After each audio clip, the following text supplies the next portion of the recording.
അതുകൊണ്ട് നിസ്വാർത്ഥനായ ആ പ്രവർത്തകന് ഹക്കിലേക്ക് കടന്നുവരാനും അദ്ദേഹത്തിന്റെ മറ്റുള്ള ആളുകൾക്കുമൊക്കെ കടന്നുവരാനുള്ള തൗഫീഖ് അല്ലാഹു നൽകട്ടെ എന്ന് വീണ്ടും ഞാൻ ദുആ ചെയ്യുന്നു. കാരണം എന്റെ ഈ അന്വേഷണ യാത്രയിൽ ആ വ്യക്തി എന്നെ ഒരുപാട് സഹായിച്ചിട്ടുണ്ട്. അതുകൊണ്ട് തന്നെയാണ് ഞാൻ ആദ്യമായി അദ്ദേഹത്തിന് ഈ പരിപാടി ഡെഡിക്കേറ്റ് ചെയ്യുന്നു എന്ന് പറഞ്ഞത്. ഞങ്ങൾ 1.5 വർഷം മുമ്പ് കാന്തപുരം AP അബൂബക്കർ മുസ്ലിയാർ, ഞാനവിടെ ഒരു ഫുൾ സ്റ്റോപ്പ് ഇട്ട് ഒരു MP ചേർത്തി പറയുകയാണ്, കാന്തപുരം എന്ന് വിളിക്കുമ്പോൾ എന്താ ഇയാൾ ഇങ്ങനെ വിളിക്കുന്നത് എന്നാരും തെറ്റിദ്ധരിക്കരുത്. ആ സംഘടന എന്നെ പഠിപ്പിച്ചു തന്ന ഒരു പേരാണത്. അതുകൊണ്ട് ആമുഖമായി പറയാണ്, ബഹുമാനം ഇല്ലാത്തതുകൊണ്ടൊന്നല്ല. കേരള യാത്ര നടന്നപ്പോൾ പ്രതിപക്ഷ ബഹുമാനം ഇല്ലാത്തതുകൊണ്ടല്ല എന്നാണ് ഞാൻ പറഞ്ഞതിന്റെ ഉത്തരം. കേരള യാത്ര നടന്നപ്പോ അദ്ദേഹത്തിന്റെ പേരിൽ കാന്തപുരം ഉസ്താദ് എന്നും ഖമറുൽ ഉലമ കാന്തപുരം എന്നും വിളിക്കണമെന്ന് മുറവിളി കൂട്ടിയ ആളായിരുന്നു ഞാൻ. അന്ന് എന്റെ സംഘടന പേരോട് അബ്ദുറഹ്മാൻ സക്കാഫി അടക്കമുള്ള നേതാക്കൾ എന്നോട് പറഞ്ഞു, ഞങ്ങൾ തീരുമാനിച്ചത് കാന്തപുരത്തിന്റെ കേരള യാത്ര എന്ന് പറയാനാണ്. അതിൽ നിന്ന് വിഭിന്നമായി വല്ലതും പറയുകയാണെങ്കിൽ അത്തരക്കാർ സംഘടനാ വിരുദ്ധരാണെന്ന് ഞങ്ങൾ പ്രഖ്യാപിക്കുമെന്ന് ഭീഷണിപ്പെടുത്തുകയായിരുന്നു. അപ്പോ പിന്നെ ഞാനിങ്ങനെ ആലോചിച്ചു, ആ സംഘടനയിൽ പ്രവർത്തിക്കുമ്പോൾ അദ്ദേഹത്തിന്റെ ഏറ്റവും പ്രധാനപ്പെട്ട ശിഷ്യന്മാരടക്കം അങ്ങനെ വിളിക്കണമെന്ന് പറഞ്ഞാൽ പിന്നെ അതിൽ യാതൊരു രക്ഷയില്ലല്ലോ. അപ്പൊ പിന്നെ ഞാൻ പേരോട് പൊന്മള കാന്തപുരം എന്നൊക്കെ പറയാൻ തുടങ്ങി. എന്നെ പറയിപ്പിച്ചത് അവരാണ്. പക്ഷേ ഒരു കാര്യം ഉറപ്പുണ്ട്, എന്റെ പ്രിയപ്പെട്ട SSFകാരെ, നിങ്ങൾ കാന്തപുരം എന്ന് വിളിച്ച് നിങ്ങളുടെ ആ സംഘടനയുടെ സമസ്തയെന്ന് ഇനി ഞാൻ സംഘടനയെക്കുറിച്ച് പറയില്ല. ഞാൻ പഠിച്ചു ഏതാണ് യഥാർത്ഥ സമസ്തയെന്ന്. അപ്പൊ നിങ്ങളുടെ ആ സംഘടന എന്ന് പറയാം, രജിസ്ട്രേഷൻ ഉണ്ടെങ്കിൽ ആർക്കും ഉണ്ടാക്കാമല്ലോ. ഇവിടെ അഖില കേരള തലം, അഖില പഞ്ചായത്ത് തലങ്ങളിലൊക്കെ പ്രവർത്തിക്കുന്ന ഒരുപാട് 3, 4, 5 ആളുകളുള്ള സംഘടനകൾ പോലും ഉണ്ട്. അപ്പൊ അതുകൊണ്ട് ഒരു സംഘടനയെന്ന് നിങ്ങളെ വിളിക്കാം. ആ സംഘടന പഠിപ്പിച്ചു തന്ന പേരാണ് ഇത്. പക്ഷെ ഇവിടെ സമസ്തയുടെ പണ്ഡിതന്മാർ, ഞാനിങ്ങനെ ആലോചിച്ചിരുന്നു, ചിന്തിച്ചിരുന്നു, കേട്ടിരുന്നു. പലപ്പോഴും സമസ്തയുടെ പേര് പറയുമ്പോൾ പോലും ബഹുമാനപ്പെട്ട സമസ്ത കേരള ജമിയത്തുൽ ഉലമ എന്ന് നമ്മുടെ പണ്ഡിതന്മാർ വിശേഷിപ്പിക്കാറുണ്ട്. അവിടെ സമസ്ത എന്ന് പറയുമ്പോൾ ചുരുക്കി പറഞ്ഞ അതിന്റെ അപ്പുറത്തുപ്പുറത്ത് ഏതെങ്കിലും 4 ഇംഗ്ലീഷ് ചേർത്താൻ പറ്റുമോ നോക്കാറേ ഉള്ളൂ. പക്ഷേ ഇവിടെ സമസ്തയുടെ ജനറൽ സെക്രട്ടറി, ബഹുമാനപ്പെട്ട സമസ്ത കേരള ജമിയത്തുൽ ഉലമയുടെ ജനറൽ സെക്രട്ടറി ചെറുശ്ശേരി ഉസ്താദിന്റെ പേര് പറയുമ്പോൾ ഉറക്കെ എല്ലാവരും വിളിച്ചു പറയുന്ന ഒരു പേരുണ്ട്, സൈനുൽ ഉലമ ചെറുശ്ശേരി ഉസ്താദ്. ആ പേരിട്ടത് മ്യൂസിയത്തിൽ കൊണ്ടുവെക്കാനല്ല, ഉസ്താദിന്റെ പേരിന്റെ കൂടെ ഉപയോഗിക്കാനാണ്. ഉസ്താദിനോടുള്ള മഹബത്ത് കൊണ്ട്, സ്നേഹം കൊണ്ട്, നേതൃമഹിമ കൊണ്ട്, പാണ്ഡിത്യം കൊണ്ട് ഉന്നത ശ്രേണിയിലുള്ള ഏറ്റവും ശ്രദ്ധേയനായ കേരളത്തിലെ ആത്മീയാചാര്യൻ എന്ന നിലയിൽ തന്നെയാണ് സൈനുൽ ഉലമ എന്ന് വിളിച്ചത്. പിന്നെ യൂസുഫ് അലി, ലുലു യൂസുഫ് അലിയെ പോലെ അതുപോലെയുള്ളൊരു കച്ചവടക്കാരനെ വിളിക്കേണ്ട പേര് ഒരു നാട്ടിൻ പേര് മാത്രം ചേർത്ത് വിളിക്കാൻ കാന്തപുരത്തെ അങ്ങനെ വിളിച്ചാൽ മതി എന്ന് അനുയായികൾ പറയുമ്പോൾ വഴികൾ ഏതാണെന്നും കൂട്ടേതാണെന്നും റൂട്ട് ഏതാണെന്നും അതിന് വ്യക്തമാണ്.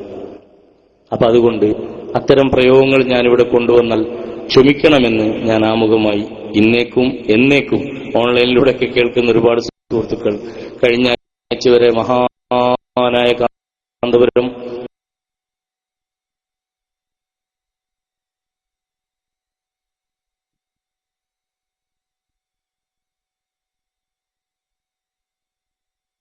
വിളിപ്പിച്ചെന്താ വ്യത്യാസം വരുത്തുമെന്ന് ചോദിക്കുന്നവരോടാണ് ഞാൻ പറഞ്ഞത്.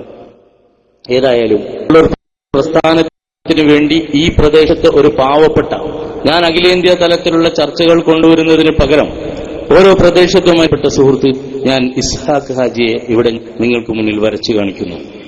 ഒരു പാവം മനുഷ്യൻ. അദ്ദേഹം നിങ്ങൾക്കിടയിൽ SKSSFനെതിരാണ്.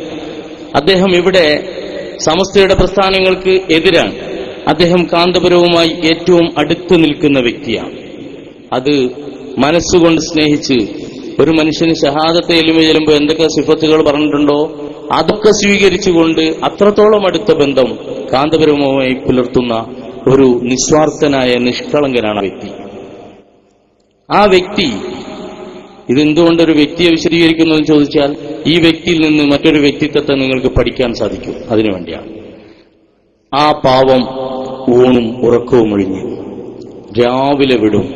കാന്തപുരം ഉസ്താദിന് ഒന്നും സംഭവിക്കരുത്, ഒരു പോറല് പോലും ഏൽക്കരുത്, വാക്കിലൊരു തെറ്റ് വരരുത്, നീക്കത്തിലൊരു പാളിച്ച വരരുത്, യാത്രയിൽ പോലും ഒന്നും സംഭവിക്കരുത് എന്ന് ചിന്തിച്ച് വർഷങ്ങളോളമായി ആ പാവം മനുഷ്യൻ നാട് മുഴുവൻ അലയുകയാണ്.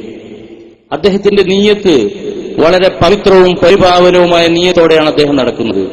പക്ഷേ നീയത്ത് നന്നായതുകൊണ്ട് മാത്രം ശരിയാവണമെന്നില്ലല്ലോ, തെരഞ്ഞെടുത്ത വഴി കൂടി ശരിയാവേണ്ടതില്ലേ? എന്റെയും നീയത്ത് നല്ലതായിരുന്നു പണ്ട്, പക്ഷെ വഴി മാറിപ്പോയി എന്ന് തോന്നിയപ്പോഴാണ് ഞാനങ്ങോട്ട് വഴി മാറ്റിപ്പിച്ചു നീയത്തും പുതുക്കി. അതുകൊണ്ട് ഞാൻ ഈ ജനാവലിയുടെ മുന്നിൽ അതൊക്കെ തുറന്നു പറയുമ്പോൾ എന്റെ പഴയ കാലത്തെ ആ പ്രവർത്തനങ്ങൾക്ക് പകരമുള്ള തൗബ അതായി മാറുമെന്ന് ഞാൻ വിശ്വസിക്കുന്നുണ്ട്. എന്നിട്ട് ഈ മനുഷ്യൻ കേരളത്തിൽ ഇത്തരം കാന്തപുരവുമായി ബന്ധപ്പെട്ട ഒരുപാട് പ്രവർത്തനങ്ങൾ നടക്കുമ്പോൾ ആ പ്രവർത്തനങ്ങളിലെല്ലാം കാന്തപുരം ഉയർന്നു നിൽക്കുന്ന ഒരു സ്റ്റെപ്പിൽ നിന്ന് 3 സ്റ്റെപ്പെങ്കിലും അദ്ദേഹത്തെ ഉയർത്തിക്കാണിക്കാൻ അനിവാര്യമായ ബുദ്ധിയും ശാരീരിക വ്യയവും ഒക്കെ ഇതിനുവേണ്ടി അദ്ദേഹം ചെലവഴിക്കുന്നു. ഓരോ നാടുകളിൽ നിന്ന് നാടുകളിലേക്ക് അയാൾ ഇങ്ങനെ യാത്ര ചെയ്യുന്നു. ആ കൂട്ടുകാർക്ക് അതിന്റെ കഥയുടെ ഉള്ളറകൾ ചിലപ്പോൾ അറിഞ്ഞുകൊള്ളണമെന്നില്ല. അറിയുന്ന ആളാണ് ഞാൻ. അദ്ദേഹം എന്റെ കൂടെ ബോംബെയിൽ വന്നിട്ടുണ്ട്, ജാലിയവാലയുടെ അടുത്ത് വന്നിട്ടുണ്ട്. ജിഷാൻ മാഹിയെ എയർപോർട്ടിൽ നിന്ന് കൂട്ടിക്കൊണ്ടുവരുമ്പോ അദ്ദേഹം എന്റെ കാറിലുണ്ടായിരുന്നു. അങ്ങനെ എല്ലാ അന്വേഷണങ്ങളിലും എല്ലാ പ്രവർത്തനങ്ങളിലും ഞങ്ങൾക്കൊപ്പം നിൽക്കുകയും അതോടൊപ്പം കാന്തപുരത്തിന് വേണ്ടി വർഷങ്ങളോളമായി പ്രവർത്തിക്കുകയും ചെയ്യുന്ന വ്യക്തി. ഈ വ്യക്തിക്ക് നാട്ടുകാരാണല്ലോ നിങ്ങൾ, ആ പ്രസ്ഥാനം എന്ത് വിലയാണ് നൽകിയത്? ഇന്ന് ഈ നാട്ടിൽ ആ വ്യക്തിയെ പ്രസ്ഥാനം അംഗീകരിക്കുന്നുണ്ടോ? കാന്തപുരം സമൂഹത്തിന് മുന്നിൽ ചോദ്യം ചെയ്യപ്പെടാതെ കഷ്ടപ്പാടുകൾ കാന്തപുരം നേരിട്ടപ്പോ സംരക്ഷകനായി സ്വയം മുന്നോട്ട് വന്ന ഒരു സംരക്ഷണ കവചമായിരുന്നു ഇസ്ഹാഖ് ഹാജി. കുണ്ടൂർ അബ്ദുൽ ഖാദർ മുസ്ലിയാരെയും കൂട്ടുപിടിച്ച് കാന്തപുരത്തെ CBI ചോദ്യം ചെയ്യുമെന്ന് വന്ന ഘട്ടം വന്നപ്പോ കേരളത്തിലെ പല പ്രദേശത്തും വിപ്ലവാത്മകമായ ചലനങ്ങൾ ഉണ്ടാക്കി. മനുഷ്യന്റെ വേർപ്പുണ്ടായിരുന്നു, ആ മനുഷ്യന്റെ സമയങ്ങളുണ്ടായിരുന്നു. തിരിച്ചെന്ത് കിട്ടി ആ മനുഷ്യനിപ്പോ? എന്ത് കിട്ടി? കാന്തപുരത്തിന്റെ കയ്യിലുള്ളത് യഥാർത്ഥമാണെന്നും പൊന്മള പറയുന്നത് അയഥാർത്ഥമാണെന്നും പൊന്മള പറയുന്നത് കളവാണെന്നും പേരോട് അവരോടൊപ്പമാണെന്ന് പറഞ്ഞ് കാന്തപുരത്തിന് വേണ്ടി പ്രൊട്ടക്ഷൻ തീർക്കാൻ പോയതിന്റെ പേരിൽ ഇസ്ഹാഖ് ഹാജിയെ മാറ്റി നിർത്തപ്പെട്ടിരിക്കുന്നു. എന്റെ പ്രിയപ്പെട്ട ഇസ്ഹാഖ് ഹാജി, നിങ്ങൾ തിരിച്ചു വന്നാൽ ഞാൻ പറഞ്ഞത് നിങ്ങൾ കേൾക്കുമെന്ന് എനിക്കറിയാം. നിങ്ങൾ ഏൽപ്പിച്ചാരെങ്കിലും ഇത് റെക്കോർഡ് ചെയ്യുന്നുണ്ടാവും, അല്ലെങ്കിൽ നിങ്ങൾ തന്നെ സൗകര്യപ്രദമായ ഒരു സ്ഥലത്തിരുന്ന് വയലസിലൂടെ ഇത് കേൾക്കുന്നുണ്ടാവും. എനിക്കൊരപേക്ഷയേ ഉള്ളൂ. നിങ്ങൾ ദീനിനെ സ്നേഹിച്ചിട്ടുണ്ട്, നിങ്ങളുടെ കുടുംബവും സ്നേഹിച്ചിട്ടുണ്ട്. ഇസ്ലാമിക് സെന്ററിൽ പോയപ്പോഴാണ് എനിക്ക് സത്താർ സാഹിബ് ബോർഡിൽ ഒരു പേര് കാണിച്ചു തന്നു. അത് ഇസ്ഹാഖ് ഹാജിയുടെ ജ്യേഷ്ഠന്റെ പേരായിരുന്നു. ഒരു അനുജൻ ഇപ്പോൾ ഇവിടുന്ന് കാണുകയും ചെയ്തു. മറ്റു 2 അനുജന്മാരെ എനിക്കറിയുകയും ചെയ്യാം. അപ്പൊ എല്ലാവരോടും എനിക്ക് പറയാനുള്ളത്, നിങ്ങളുടെ ജ്യേഷ്ഠൻ ഒരു സിമ്പലാണ്.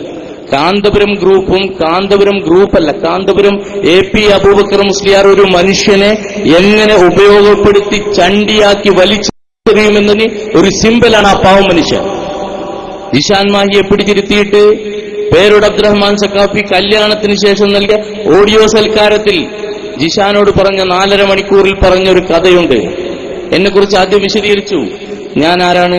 ഞാൻ കാന്തപുരം ഉസ്താദിനെ കുറിച്ച് കാന്തപുരം ഉസ്താദ് എന്ന് പറയണമെന്ന് പറഞ്ഞ ആളാണ്. കാന്തപുരം എന്ന് മാത്രം പറയാൻ പാടില്ല, എന്റെ പേരിൽ ചാർജ് ഷീറ്റാണ്. പേരോട് പറഞ്ഞതാണ്. ഞാനിപ്പോ അദ്ദേഹത്തിന് നന്ദി രേഖപ്പെടുത്തുകയാണ്. കാരണം നിങ്ങളാണല്ലോ എനിക്ക് ഈ പേര് വിളിക്കാൻ പഠിപ്പിച്ചു തന്നത്. നിങ്ങൾക്ക് ആദ്യമേ മനസ്സിലായി, മറ്റെന്തോ കാരണങ്ങൾ കൊണ്ട് നിങ്ങൾ അവിടെ നിൽക്കുന്നു. എനിക്ക് മനസ്സിലായപ്പോൾ എനിക്ക് കാരണങ്ങളൊന്നും തേടേണ്ടി വന്നില്ല, ആ സത്യത്തിലേക്ക് ഞാൻ വന്നു. അങ്ങനെ പേരോടായിട്ടുള്ള സംഭാഷണത്തിൽ പേരോട് പറയുകയാണ്, AP അബൂബക്കർ മുസ്ലിയാരുടെ കഥ മാത്രമല്ല ഞാൻ പറയുന്നത്. ഈ ഇസ്ഹാഖ് ഹാജി തലശ്ശേരിയിൽ, എന്റെ ജില്ലയിലെ കണ്ണൂർ ജില്ലയിൽ തലശ്ശേരി ഭാഗത്ത് SSFന് വേണ്ടി ചെലവഴിച്ചൊരു പൂർവ്വകാലമുണ്ട്. അദ്ദേഹത്തിന്റെ കുടുംബത്തിനും സുഹൃത്തുക്കൾക്കും അതറിയാം. ആ കാലഘട്ടത്തിൽ പേരോട് വേഗം പിടിച്ച് ഓരോ നാടിലും ചെന്ന് SSF ഉണ്ടാക്കാൻ, പിളർപ്പിന്റെ ഘട്ടത്തിലും തൊട്ടു മുമ്പുമായി ഒരുപാട് സ്ഥലങ്ങളിൽ സംഘടന ഉണ്ടാക്കാൻ വേണ്ടി നടക്കുകയും പ്രവാസിയായിരിക്കുമ്പോ വിദേശത്ത് പ്രവർത്തിക്കുകയും ചെയ്ത പേരോടിനോടൊപ്പം ഇങ്ങനെ ഒരുപാട് നേതാക്കൾക്കൊപ്പം പ്രവർത്തിച്ച ഇസ്ഹാഖ് ഹാജിയെക്കുറിച്ച് അവസാനം ഈ ഓഡിയോ സൽക്കാരത്തിൽ പേരോട് പറയുകയാണ്, നമ്മുടെ സംഘടന തകർക്കാൻ ഇറങ്ങിത്തിരിച്ച ഫിത്നയുടെ ഹെഡിന്റെ ഹെഡാണ് ഇസ്ഹാഖ് ഹാജി. ഓർത്തു നോക്കൂ പ്രിയപ്പെട്ടവരെ, ഇസ്ഹാഖ് ഹാജിയെ കൊച്ചാക്കാനല്ല ഞാൻ ഈ പറഞ്ഞത്. ആ മനുഷ്യൻ സമർപ്പിച്ച സമർപ്പണത്തെ പോലും വില കൽപ്പിക്കാതെ ഒരു പ്രസ്ഥാനം ആ മനുഷ്യനെ ചണ്ടിയായി വലിച്ചെറിഞ്ഞപ്പോഴുള്ള അവസ്ഥയാണ് ഞാൻ പറയുന്നത്. ഇനി ഇസ്ഹാഖ് ഹാജി, നിങ്ങൾ സത്യത്തോട് കൂറുണ്ടെങ്കിൽ നിങ്ങളെ സിമ്പലായി ഞാൻ ചിത്രീകരിച്ചത് നിങ്ങൾ അനുഭവിച്ച വേദനകൾ കണ്ടറിഞ്ഞതുകൊണ്ടാണ്.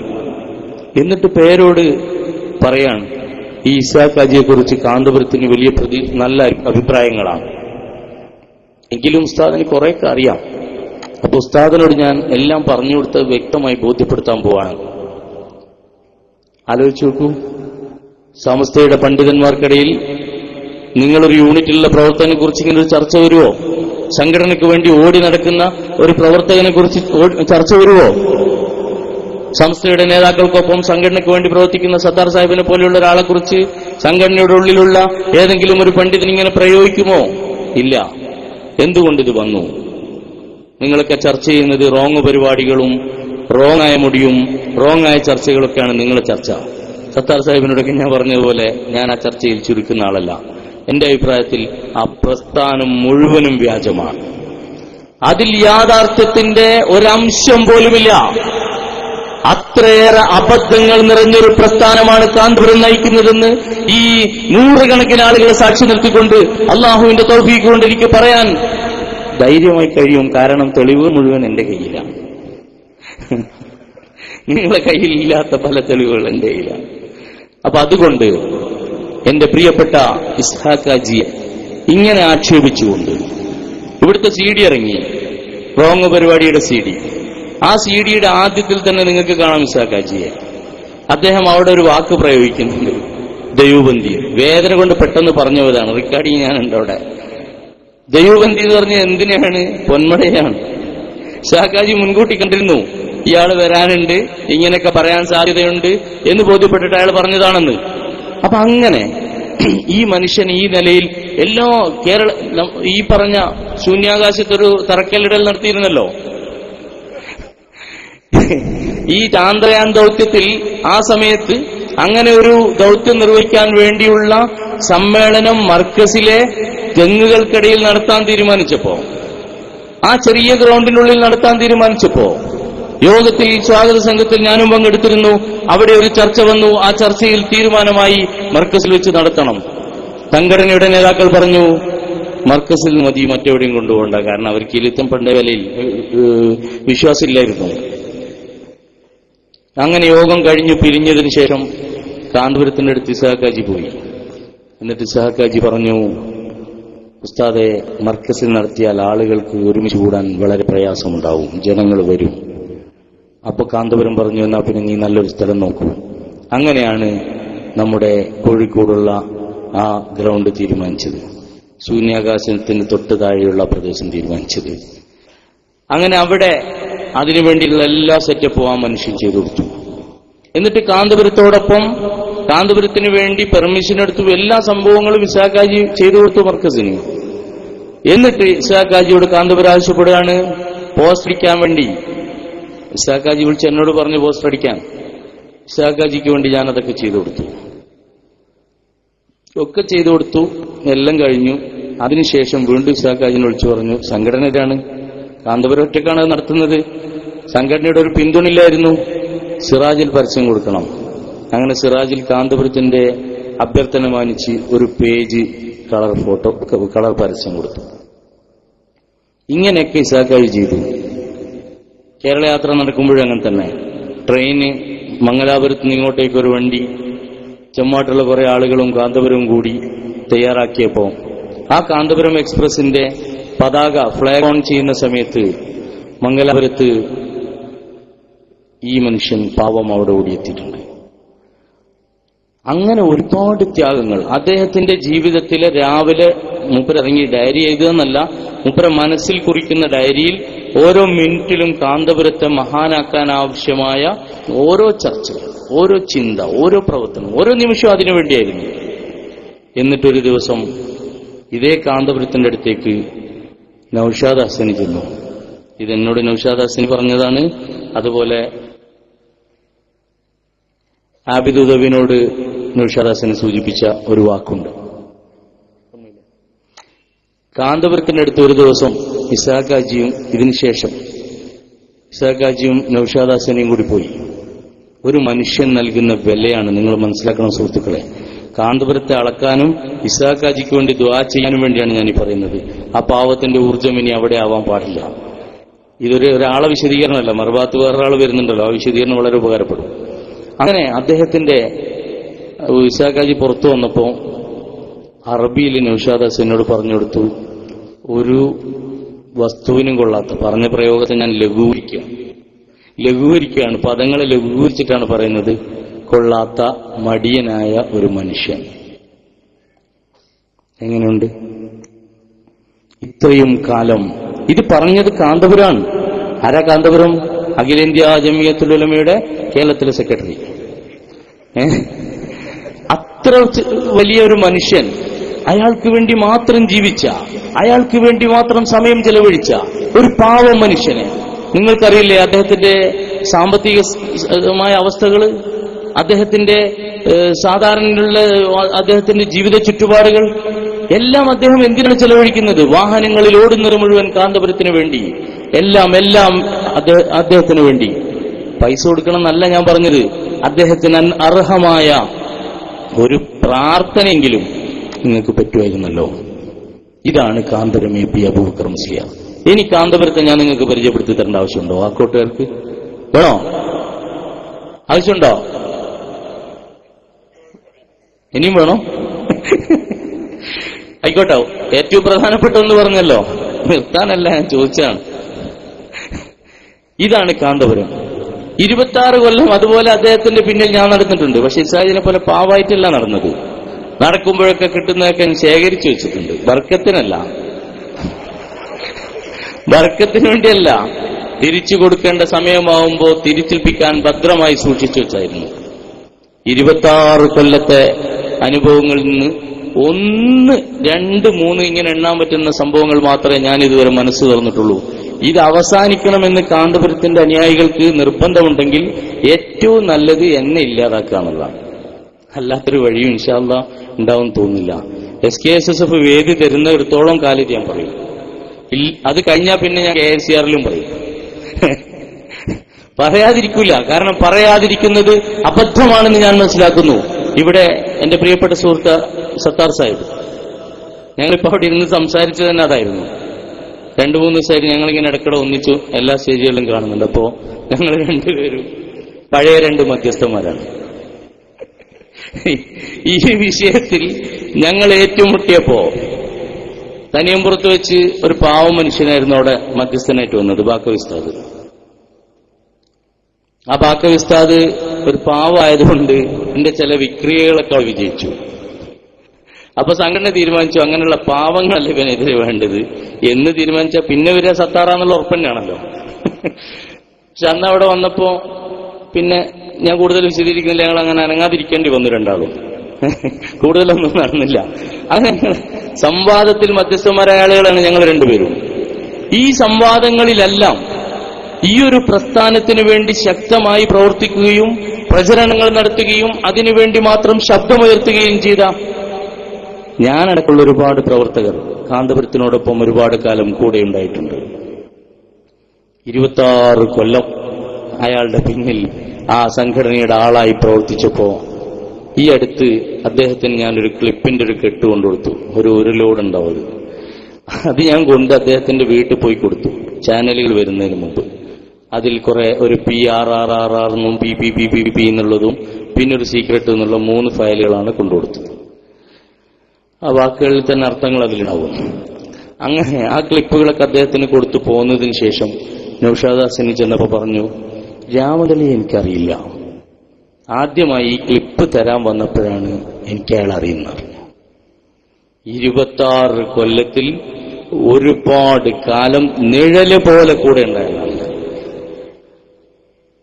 എന്നിട്ട് അദ്ദേഹം പറയാണ് എന്നെ അറിയില്ല. എനിക്കതിൽ വിഷമമൊന്നുമില്ല, പടച്ചവൻ എന്നെ രക്ഷപ്പെടുത്തും. കാരണം എന്നെ അറിയാമെന്ന് വിളിച്ചു പറഞ്ഞാലല്ല വിഷമം.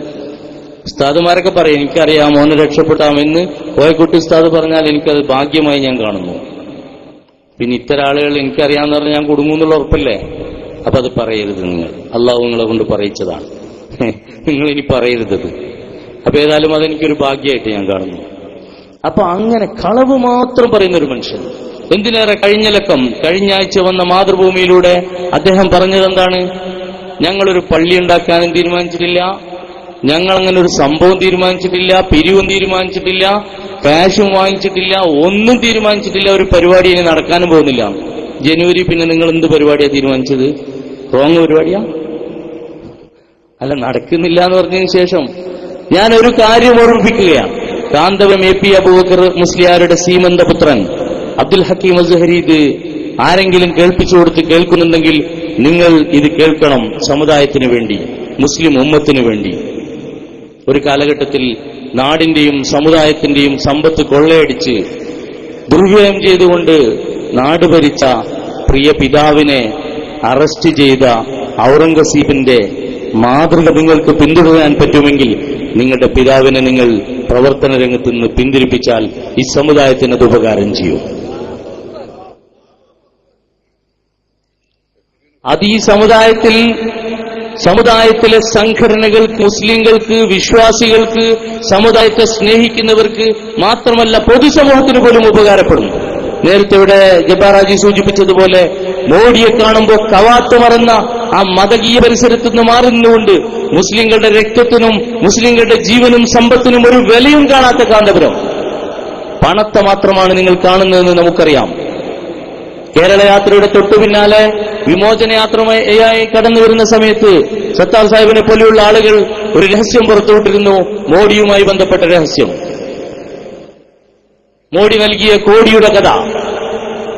അതിനുശേഷം ഹക്കീം അസ്ഹരിയോട് ഞാൻ ഒരിക്കൽ ചോദിച്ചു, നിങ്ങളും മോഡിയും ഒന്നിച്ചു നിൽക്കുന്ന ഒരു ഫോട്ടോ കണ്ടിരുന്നല്ലോ എന്ന് പറഞ്ഞപ്പോൾ ഇവർ പറഞ്ഞത് ഒരു പാർട്ടി നടക്കുന്നതിനിടയിൽ ഞാൻ ഇങ്ങനെ പോകുമ്പോൾ പെട്ടെന്ന് ക്യാമറയിൽ എടുത്താണെന്നാ. പാർട്ടി ഏതായാലും ഇതുപോലത്തെ ഒരു വലിയ സമ്മേളനം ആയിരിക്കില്ലല്ലോ. ആയിരിക്കോ? VIP പാർട്ടി എന്തായാലും 10, 50, 100 ആളുകൾ ഉണ്ടാവുള്ളൂ. അതിൽ മോഡി ഉണ്ടാവുകയും നിങ്ങൾ മോഡി കൂട്ടി അതിലേക്ക് പോവുകയും ചെയ്താൽ നിങ്ങൾ ഒന്നിച്ചുണ്ടായെന്നല്ലേ പറഞ്ഞതിനർത്ഥം. ഗുജറാത്ത് ഞാൻ സന്ദർശിച്ചിട്ടുണ്ട്. ഗുജറാത്തിൽ കഴിഞ്ഞ കുറച്ച് മാസങ്ങൾക്ക് മുമ്പ് പേരോട് വിശദീകരിക്കുന്ന ഒരു യാത്ര ഞാൻ നടത്തിയിരുന്നു ഇന്ത്യയുടെ പല ഭാഗങ്ങളിലും. ആ സമയത്ത് ഗുജറാത്തിൽ പോയിരുന്നു.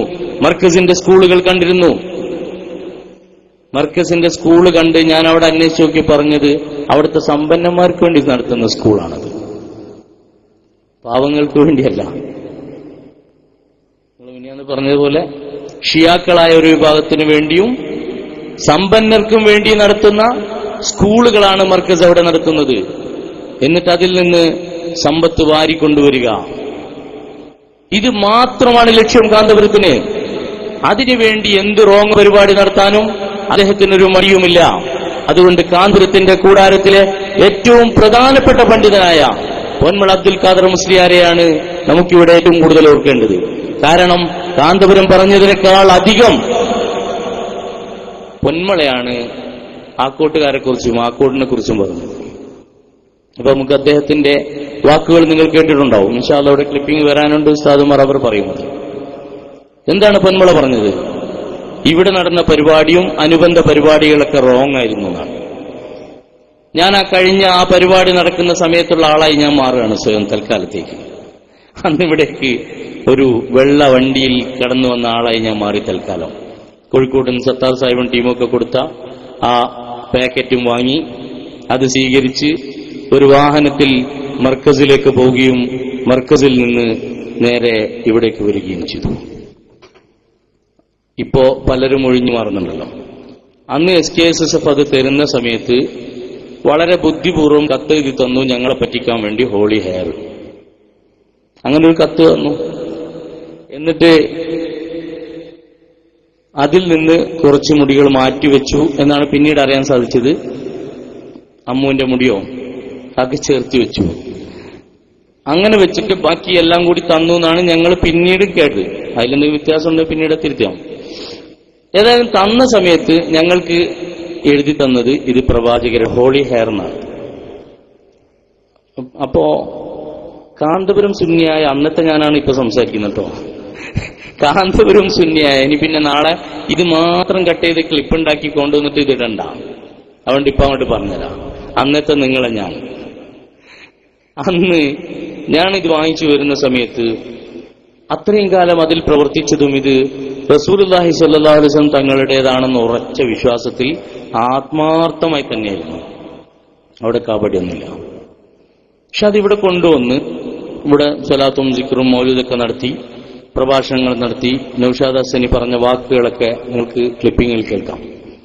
അതൊക്കെ പറഞ്ഞ് വളരെ ആവേശകരമായി ഇവിടെ കൊണ്ടുവരുന്നതിന്റെ തൊട്ടു മുമ്പ് ഇതേ ഇസ്ഹാഖാജിയുടെ മൊബൈലിലേക്ക് പേരോട് അബ്ദുറഹ്മാൻ സക്കാ ഫോൺ ചെയ്തിട്ട് നൗഷാദ് ഹസനിയോട് സംസാരിക്കുകയാണ്, അഭിനന്ദനങ്ങൾ അറിയിച്ചു. ആദ്യം ഇപ്പൊ റോങ്ങാണെന്ന് പറയുന്ന ആളുകളെ കഥയാണ് കേൾക്കേണ്ടത്. പിന്നെ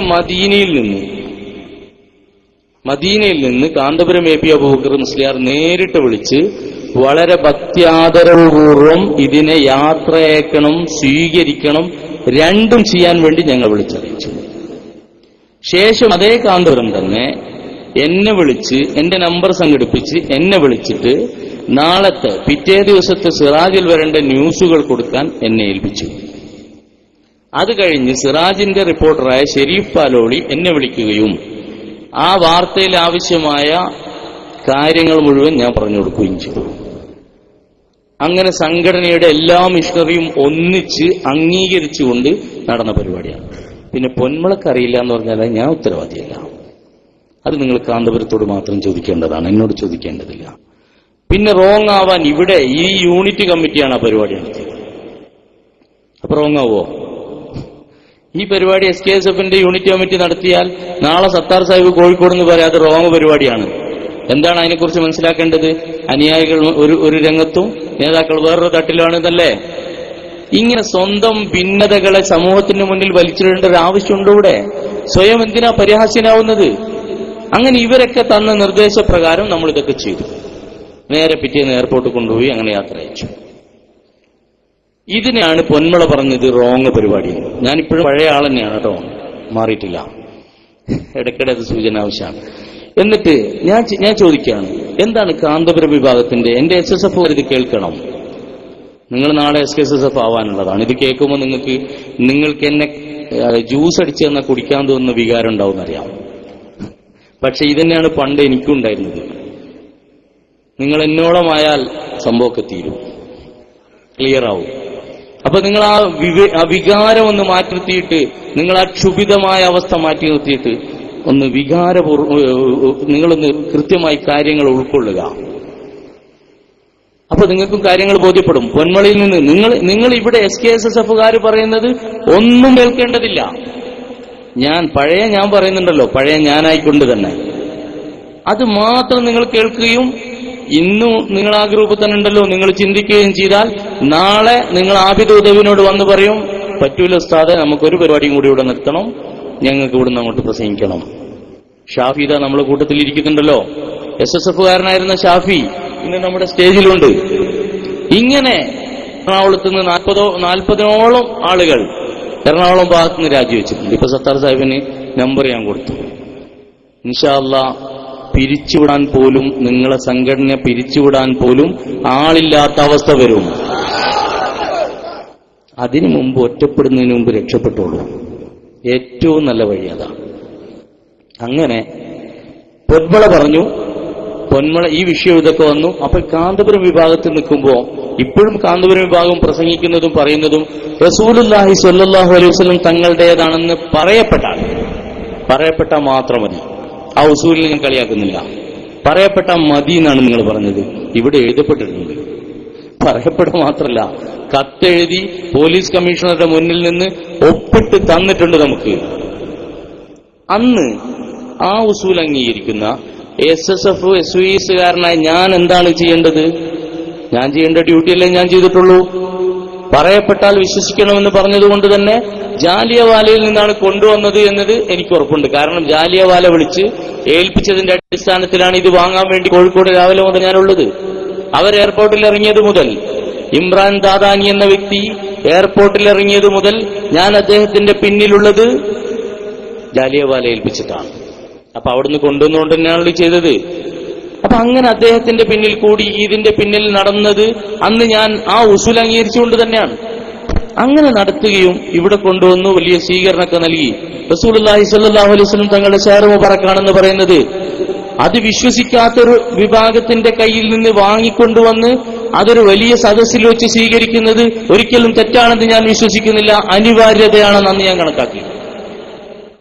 അതിനുവേണ്ടി നിങ്ങൾ ഈ നാട്ടിലേക്ക് വളരെ ആവേശപൂർവ്വം നമ്മളൊക്കെ വന്നു. കഴിഞ്ഞ് പിറ്റേന്ന് എയർപോർട്ടിൽ തിരിച്ചയച്ചു. 2 ദിവസം കഴിഞ്ഞപ്പോൾ SKSSF പറഞ്ഞു, ഞങ്ങൾ ഇങ്ങനെയൊക്കെ ചെയ്തിട്ടുണ്ടെങ്കിൽ ഇന്ന കൃത്രിമൊക്കെ ഞങ്ങൾ ഒപ്പിച്ചു വെച്ചിട്ടുണ്ട്, നിങ്ങളെ ഞങ്ങൾ പറ്റിച്ചു. അപ്പോഴും നമ്മൾ സമാധാനിച്ചു. അവിടെ എന്താ പറഞ്ഞത്? 2 മാറ്റി വെച്ചു. ബാക്കിയുണ്ടല്ലോ, ഇനി പോട്ടെ, 7 6 മാറ്റി വെച്ചാലും ഒന്നുണ്ടാവില്ലേ?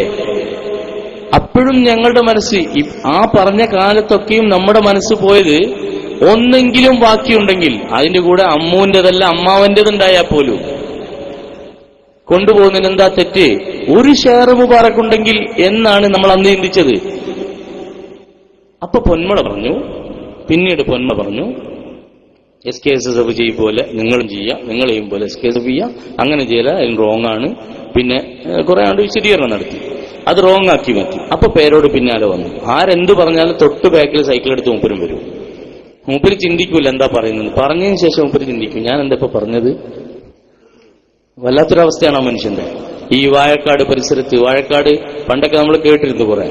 പിന്നെ കുറ്റ്യാടിയിൽ വെച്ച് ഹമീദ് ഫൈസി മറ്റും പറഞ്ഞതിന് ശേഷം ഞാനും അന്വേഷിച്ച് നോക്കിയപ്പോൾ മനസ്സിലായി അയാൾ പ്രസംഗിച്ചെടുത്ത് വഹാബി ഉണ്ടാവും. ഉറപ്പാണ്, ഒരു സംശയമില്ല. അതിന് 100 തെളിവുകൾ എനിക്ക് കാണിച്ചു തരാൻ പറ്റും. ഒരു പൂനൂർ അഷ്റഫ് വഹാബിയ, അവൻ എനിക്ക് മണിക്കൂറുകളോളം ഞാൻ ചാറ്റ് ചെയ്യുകയും നെറ്റിലൂടെ സംസാരിക്കുകയും ചെയ്തിട്ടുണ്ട്. അവനോട് കടുത്ത ജിന്നൂരിയാണ് ആ വഹാബി. അവൻ പറഞ്ഞത് മുഴുവൻ പേരോടിന്റെ കേസറ്റ് മാത്രമാണ് അവനെ വഹാബിയാക്കാൻ കാരണമായതെന്നാണ്. നമ്മൾ ചിന്തിച്ചു നോക്കൂ, ഖുർആൻ ഔദിയിട്ട് ഒരാൾ കാഫറായി എന്ന് പറഞ്ഞെന്തുണ്ടാവും? അതുപോലെ മുജാഹിദിനെതിരെ മാത്രം പ്രസംഗിച്ച CD, അത് കേട്ട് മാത്രം പഠിക്കാൻ വേണ്ടി മാത്രം എടുത്തു വെച്ചതിന്റെ പേരിൽ ആ മനുഷ്യ മുജാഹിദായി. ഒരുപാട് ആളുകൾ അങ്ങനെ മാറിയിട്ടുണ്ട്. പേരോടിന്റെ പ്രസംഗം കാരണം മാത്രം മാറിപ്പോയ പ്രവർത്തകരുണ്ട്. ഷാഫിക്കും അതിനൊരു കാരണമുണ്ട്, അല്ല ഷാഫിയും ഇതാ ഈ SKSSFിലേക്കുള്ള മാറ്റത്തിന് കാരണം പേരോടിന്റെ പ്രഭാഷണങ്ങളിൽ ഒരു ഭാഗമാണ്. എനിക്ക് പിന്നെ ഒരു ഭാഗം എന്ന് പറയാനൊന്നുമില്ല, എല്ലാ ഭാഗവും. അപ്പൊ അയാളുടെ CDക്ക് ഒരു പ്രത്യേകത ഉണ്ട്. ഞാൻ ഈ വിഷയത്തിൽ ഞാൻ വെല്ലുവിളിക്കുകയാണ്. പേരോട് ഇവിടെ വന്ന് എന്റെ മുന്നിൽ വളരെ ബഹുമാനാദരപൂർവ്വം മൂപ്പർക്ക് സ്റ്റേജിൽ ഉയർന്ന കസേരട്ട് കൊടുക്കാം, രാജകീയ പദവി. അദ്ദേഹത്തിന്റെ ഒരു കേസറ്റ് CD കൊണ്ട് എടുത്തിട്ടിട്ട് ഏത് സ്ഥലത്ത് വേണമെങ്കിലും മൂപ്പര് പറയുന്നിടത്ത് ഈ പകിട കളിക്കും പോലെ എവിടെ എത്തുന്ന അവിടെ നിർത്തിക്കൊള്ളുന്നതാണ്. അതൊരു ക്ലിപ്പായിരിക്കും. അതൊന്നുകിൽ മൂപ്പരിക്കെതിരായിരിക്കും, അല്ലെങ്കിൽ മൂപ്പര് 5 മിനിറ്റ് മുമ്പ് പറഞ്ഞതിനെതിരായിരിക്കും, അല്ലെങ്കിൽ APക്കെതിരായിരിക്കും, അതല്ലെങ്കിൽ ആദർശത്തിനെതിരായിരിക്കും, അല്ലെങ്കിൽ 2 കൊല്ലം മുമ്പ് പ്രസംഗിച്ചതിനെതിരായിരിക്കും. ഇതൊന്നിനും എതിരല്ലെങ്കിൽ സുന്നിക്കെതിരായിരിക്കും. എങ്ങനെ ആയാലും അങ്ങനൊരു സാഹചര്യം ഉണ്ടാവും അതിന്. അപ്പോഴാണ് പേരോട് സൈക്കിൾ എടുത്ത് ഇതിന്റെ ബാക്ക് കൂടിയിട്ട് കോഴിക്കോട് വെച്ചൊരു വിശദീകരണം. ആ വിശദീകരണത്തിൽ പേരോട് പറഞ്ഞു, സംഘടനയോട് അന്വേഷിക്കാതെ, നേതൃത്വത്തോട് അന്വേഷിക്കാതെ. അയാൾ പറഞ്ഞ വാക്കുകളുണ്ട്, ഞാൻ കുറെ ദിവസം എടുത്തിട്ട് കുറെ കേട്ടോക്കി, എങ്ങനെ മനസ്സിലാകുന്നില്ല. അത് മനസ്സിലാവാത്തൊരു ഭാഗമാണ് ആ ക്ലിപ്പ്. അപ്പൊ അയാൾ പറയാണ്, ബോംബെയിൽ ജീലാനി തങ്ങളുടേതെന്ന് പറഞ്ഞൊരു മുടി ഉണ്ടാവുകയും അവിടെ ചില ആളുകൾ എന്തൊക്കെയോ ഒരു കൊണ്ടുപോയും എയർപോർട്ടിലേക്ക് ആക്കോട് കൊണ്ടുപോയി ഒരു സ്വീകരണം നടത്തുകയും എയർപോർട്ടിലേക്ക് ഒരു ആനയിക്കൽ നടത്തുകയും ചെയ്ത്. ഇതിൽ നിങ്ങൾക്ക് എന്തോ മനസ്സിലായിട്ടുണ്ടാവും? ഏകദേശം ഇതേപോലെയാണ് പറഞ്ഞത്. കോഴിക്കോട് പറഞ്ഞിങ്ങനെയാണ്. അപ്പൊ ഇങ്ങനെ നടന്ന ഒരു പരിപാടി, അതിനെയാണ് പൊന്മുള ഉസ്താദ് പറഞ്ഞത് റോങ് പരിപാടിയെന്ന്. സംഘടനയുടെ സമ്മതമില്ലാതെ നടത്തിയ പരിപാടിയാണ് പൊന്മുള പറഞ്ഞത് റോങ് പരിപാടിയെന്ന്.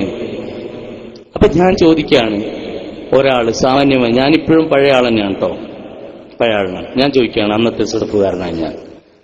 ഒരാൾ ഖുർആൻ റോഡിലിട്ട് കളിക്കുക, അത് കണ്ടുടനെ അതിനടുത്ത് ആക്കോട്ടെ SSFന്റെ ഒരു സെക്രട്ടറി ഉണ്ട്. അപ്പൊ ആക്കോട്ടെ സെക്രട്ടറി വന്നിട്ട് അല്ലാഹു ഖുർആൻ കത്തിക്കുകയാണല്ലോ. അപ്പോഴാണ് പേരോടിന്റെ പ്രസംഗം ഓർമ്മ വന്നത് മൂപ്പർക്ക്. ഉടനെ മൂപ്പര് ഫോൺ ചെയ്തു എല്ലാവരും, നമ്മൾ യൂണിറ്റ് കമ്മിറ്റി വിളിക്കണം. വേഗം കമ്മിറ്റി വിളിച്ചേർത്തു. ഒരു 1-2 മണിക്കൂറിന്റെ ഉള്ളിൽ യോഗത്തിനുള്ള സംവിധാനങ്ങളൊക്കെ ആക്കി യോഗത്തിൽ തീരുമാനമെടുത്തു. ഇതിനെ നമുക്ക് തടുക്കാം. പക്ഷെ തടുക്കുന്നതിന് മുമ്പ് സംഘടനയുടെ സ്റ്റേറ്റ് കമ്മിറ്റിനോട് ചോദിക്കാൻ നമ്മൾ തീരുമാനമെടുത്തു. എന്നിട്ട് നേരെ പേരോടിനെ കുറ്റ്യാടിയിലേക്ക് വിളിച്ച് പേരോടിനോട് ചോദിക്കുകയാണ്, ഉസ്താദ് ഇങ്ങനെ സംഭവം നടക്കുന്നുണ്ട്, ഒരു 3 മണിക്കൂർ മുമ്പാണ് കണ്ടത്, ഞങ്ങൾ ഏതായാലും അത് തടയണോ വേണ്ട, ഇങ്ങനെ യൂണിറ്റ് കമ്മിറ്റി തീരുമാനിച്ചിട്ടുണ്ട്. അപ്പൊ പേരോട് പറയും അത് റോങ് അല്ല, റൈറ്റ് പരിപാടി. കാരണം എന്താ? സംഘടനയോട് അന്വേഷിച്ചിട്ടാണല്ലോ. ഇങ്ങനെയാണോ ഒരു ഇസ്ലാമിക പ്രവർത്തകന്റെ ബാധ്യത? ഇതാണോ? ഈ കാന്തപുരം വിഭാഗത്തിന്റെ എല്ലാവരും വിശ്വസിക്കുന്നത് റസൂലുള്ളാഹി തങ്ങളുടെ പേരിൽ പറയപ്പെട്ടാൽ അത് ഷഅർ മുബാറക്കാണ്, അല്ലെങ്കിൽ അത്തരം ഒരു ആസാറാണെന്ന് വിശ്വസിക്കുന്ന കാന്തപുരത്തിന്റെ അനുകൂലികൾക്ക് അത് അപമാനിക്കപ്പെട്ടു എന്ന് പറയുന്ന സമയത്ത് അപ്പോൾ തന്നെ പ്രതികരിക്കാനുള്ള ബാധ്യത ജിഹാദായി ഏറ്റെടുക്കാൻ അവർക്ക് ബാധ്യതയില്ലേ? അതിന് പകരം സംഘടനയുടെ യോഗം ചേരണമെന്ന് പറഞ്ഞാൽ ഏത് മനുഷ്യനാണ് ഇത് ചിന്തിക്കാൻ പറ്റുക? ഈ ആശയത്തെ അംഗീകരിക്കുക? ഇത് ചിന്തിക്കാൻ വേണ്ടി ന്യൂട്ടന്റെ ബുദ്ധിയൊന്നും ആവശ്യമില്ല. സാധാരണ നമ്മൾ ആക്കോട്ടുള്ള ഒരാളുടെ ബുദ്ധി മതി. പേരോടിന്റെ ബുദ്ധി ആവശ്യമില്ല. പേരോടിന്റെ ബുദ്ധി ആവശ്യമുണ്ടായത് ചിന്തിച്ചാൽ ഉത്തരം കിട്ടൂല എന്നുള്ള അർത്ഥത്തിൽ പറഞ്ഞതാ. അപ്പൊ അങ്ങനെ ഒരു സാധാരണക്കാരൻ ചിന്തിച്ചാൽ കിട്ടുന്ന, അപ്പൊ എന്താണ് ഇതിന്റെ അർത്ഥം? ഇനി ഞാൻ മാറി, ഞാൻ SSF വിട്ടു. ഇനി സാധാരണക്കാരായി നിങ്ങൾ ചിന്തിക്കൂ, SSFകാരാ ചിന്തിക്കൂ. ഇത് പേരോടിന് വിശ്വാസമുണ്ടായിരുന്നെങ്കിൽ റസൂലുള്ളാഹി സ്വല്ലല്ലാഹു അലൈഹി വസല്ലം തങ്ങളുമായി ബന്ധപ്പെട്ട ഒരു വസ്തു അത് കൊണ്ടുപോയത്, സ്വീകരിച്ചത്, മൗലൂദ് ചൊല്ലിയത് ഒക്കെ റോങ് ആണ് എന്ന് പറയാൻ അവർക്ക് സാധിക്കുമോ? അപ്പൊ ആർക്കാ ഇപ്പൊ വിശ്വാസമുള്ളത്? കാന്തപുരത്തിന്റെ അരുമ ശിഷ്യൻ പേരോടിന് വിശ്വാസമില്ല.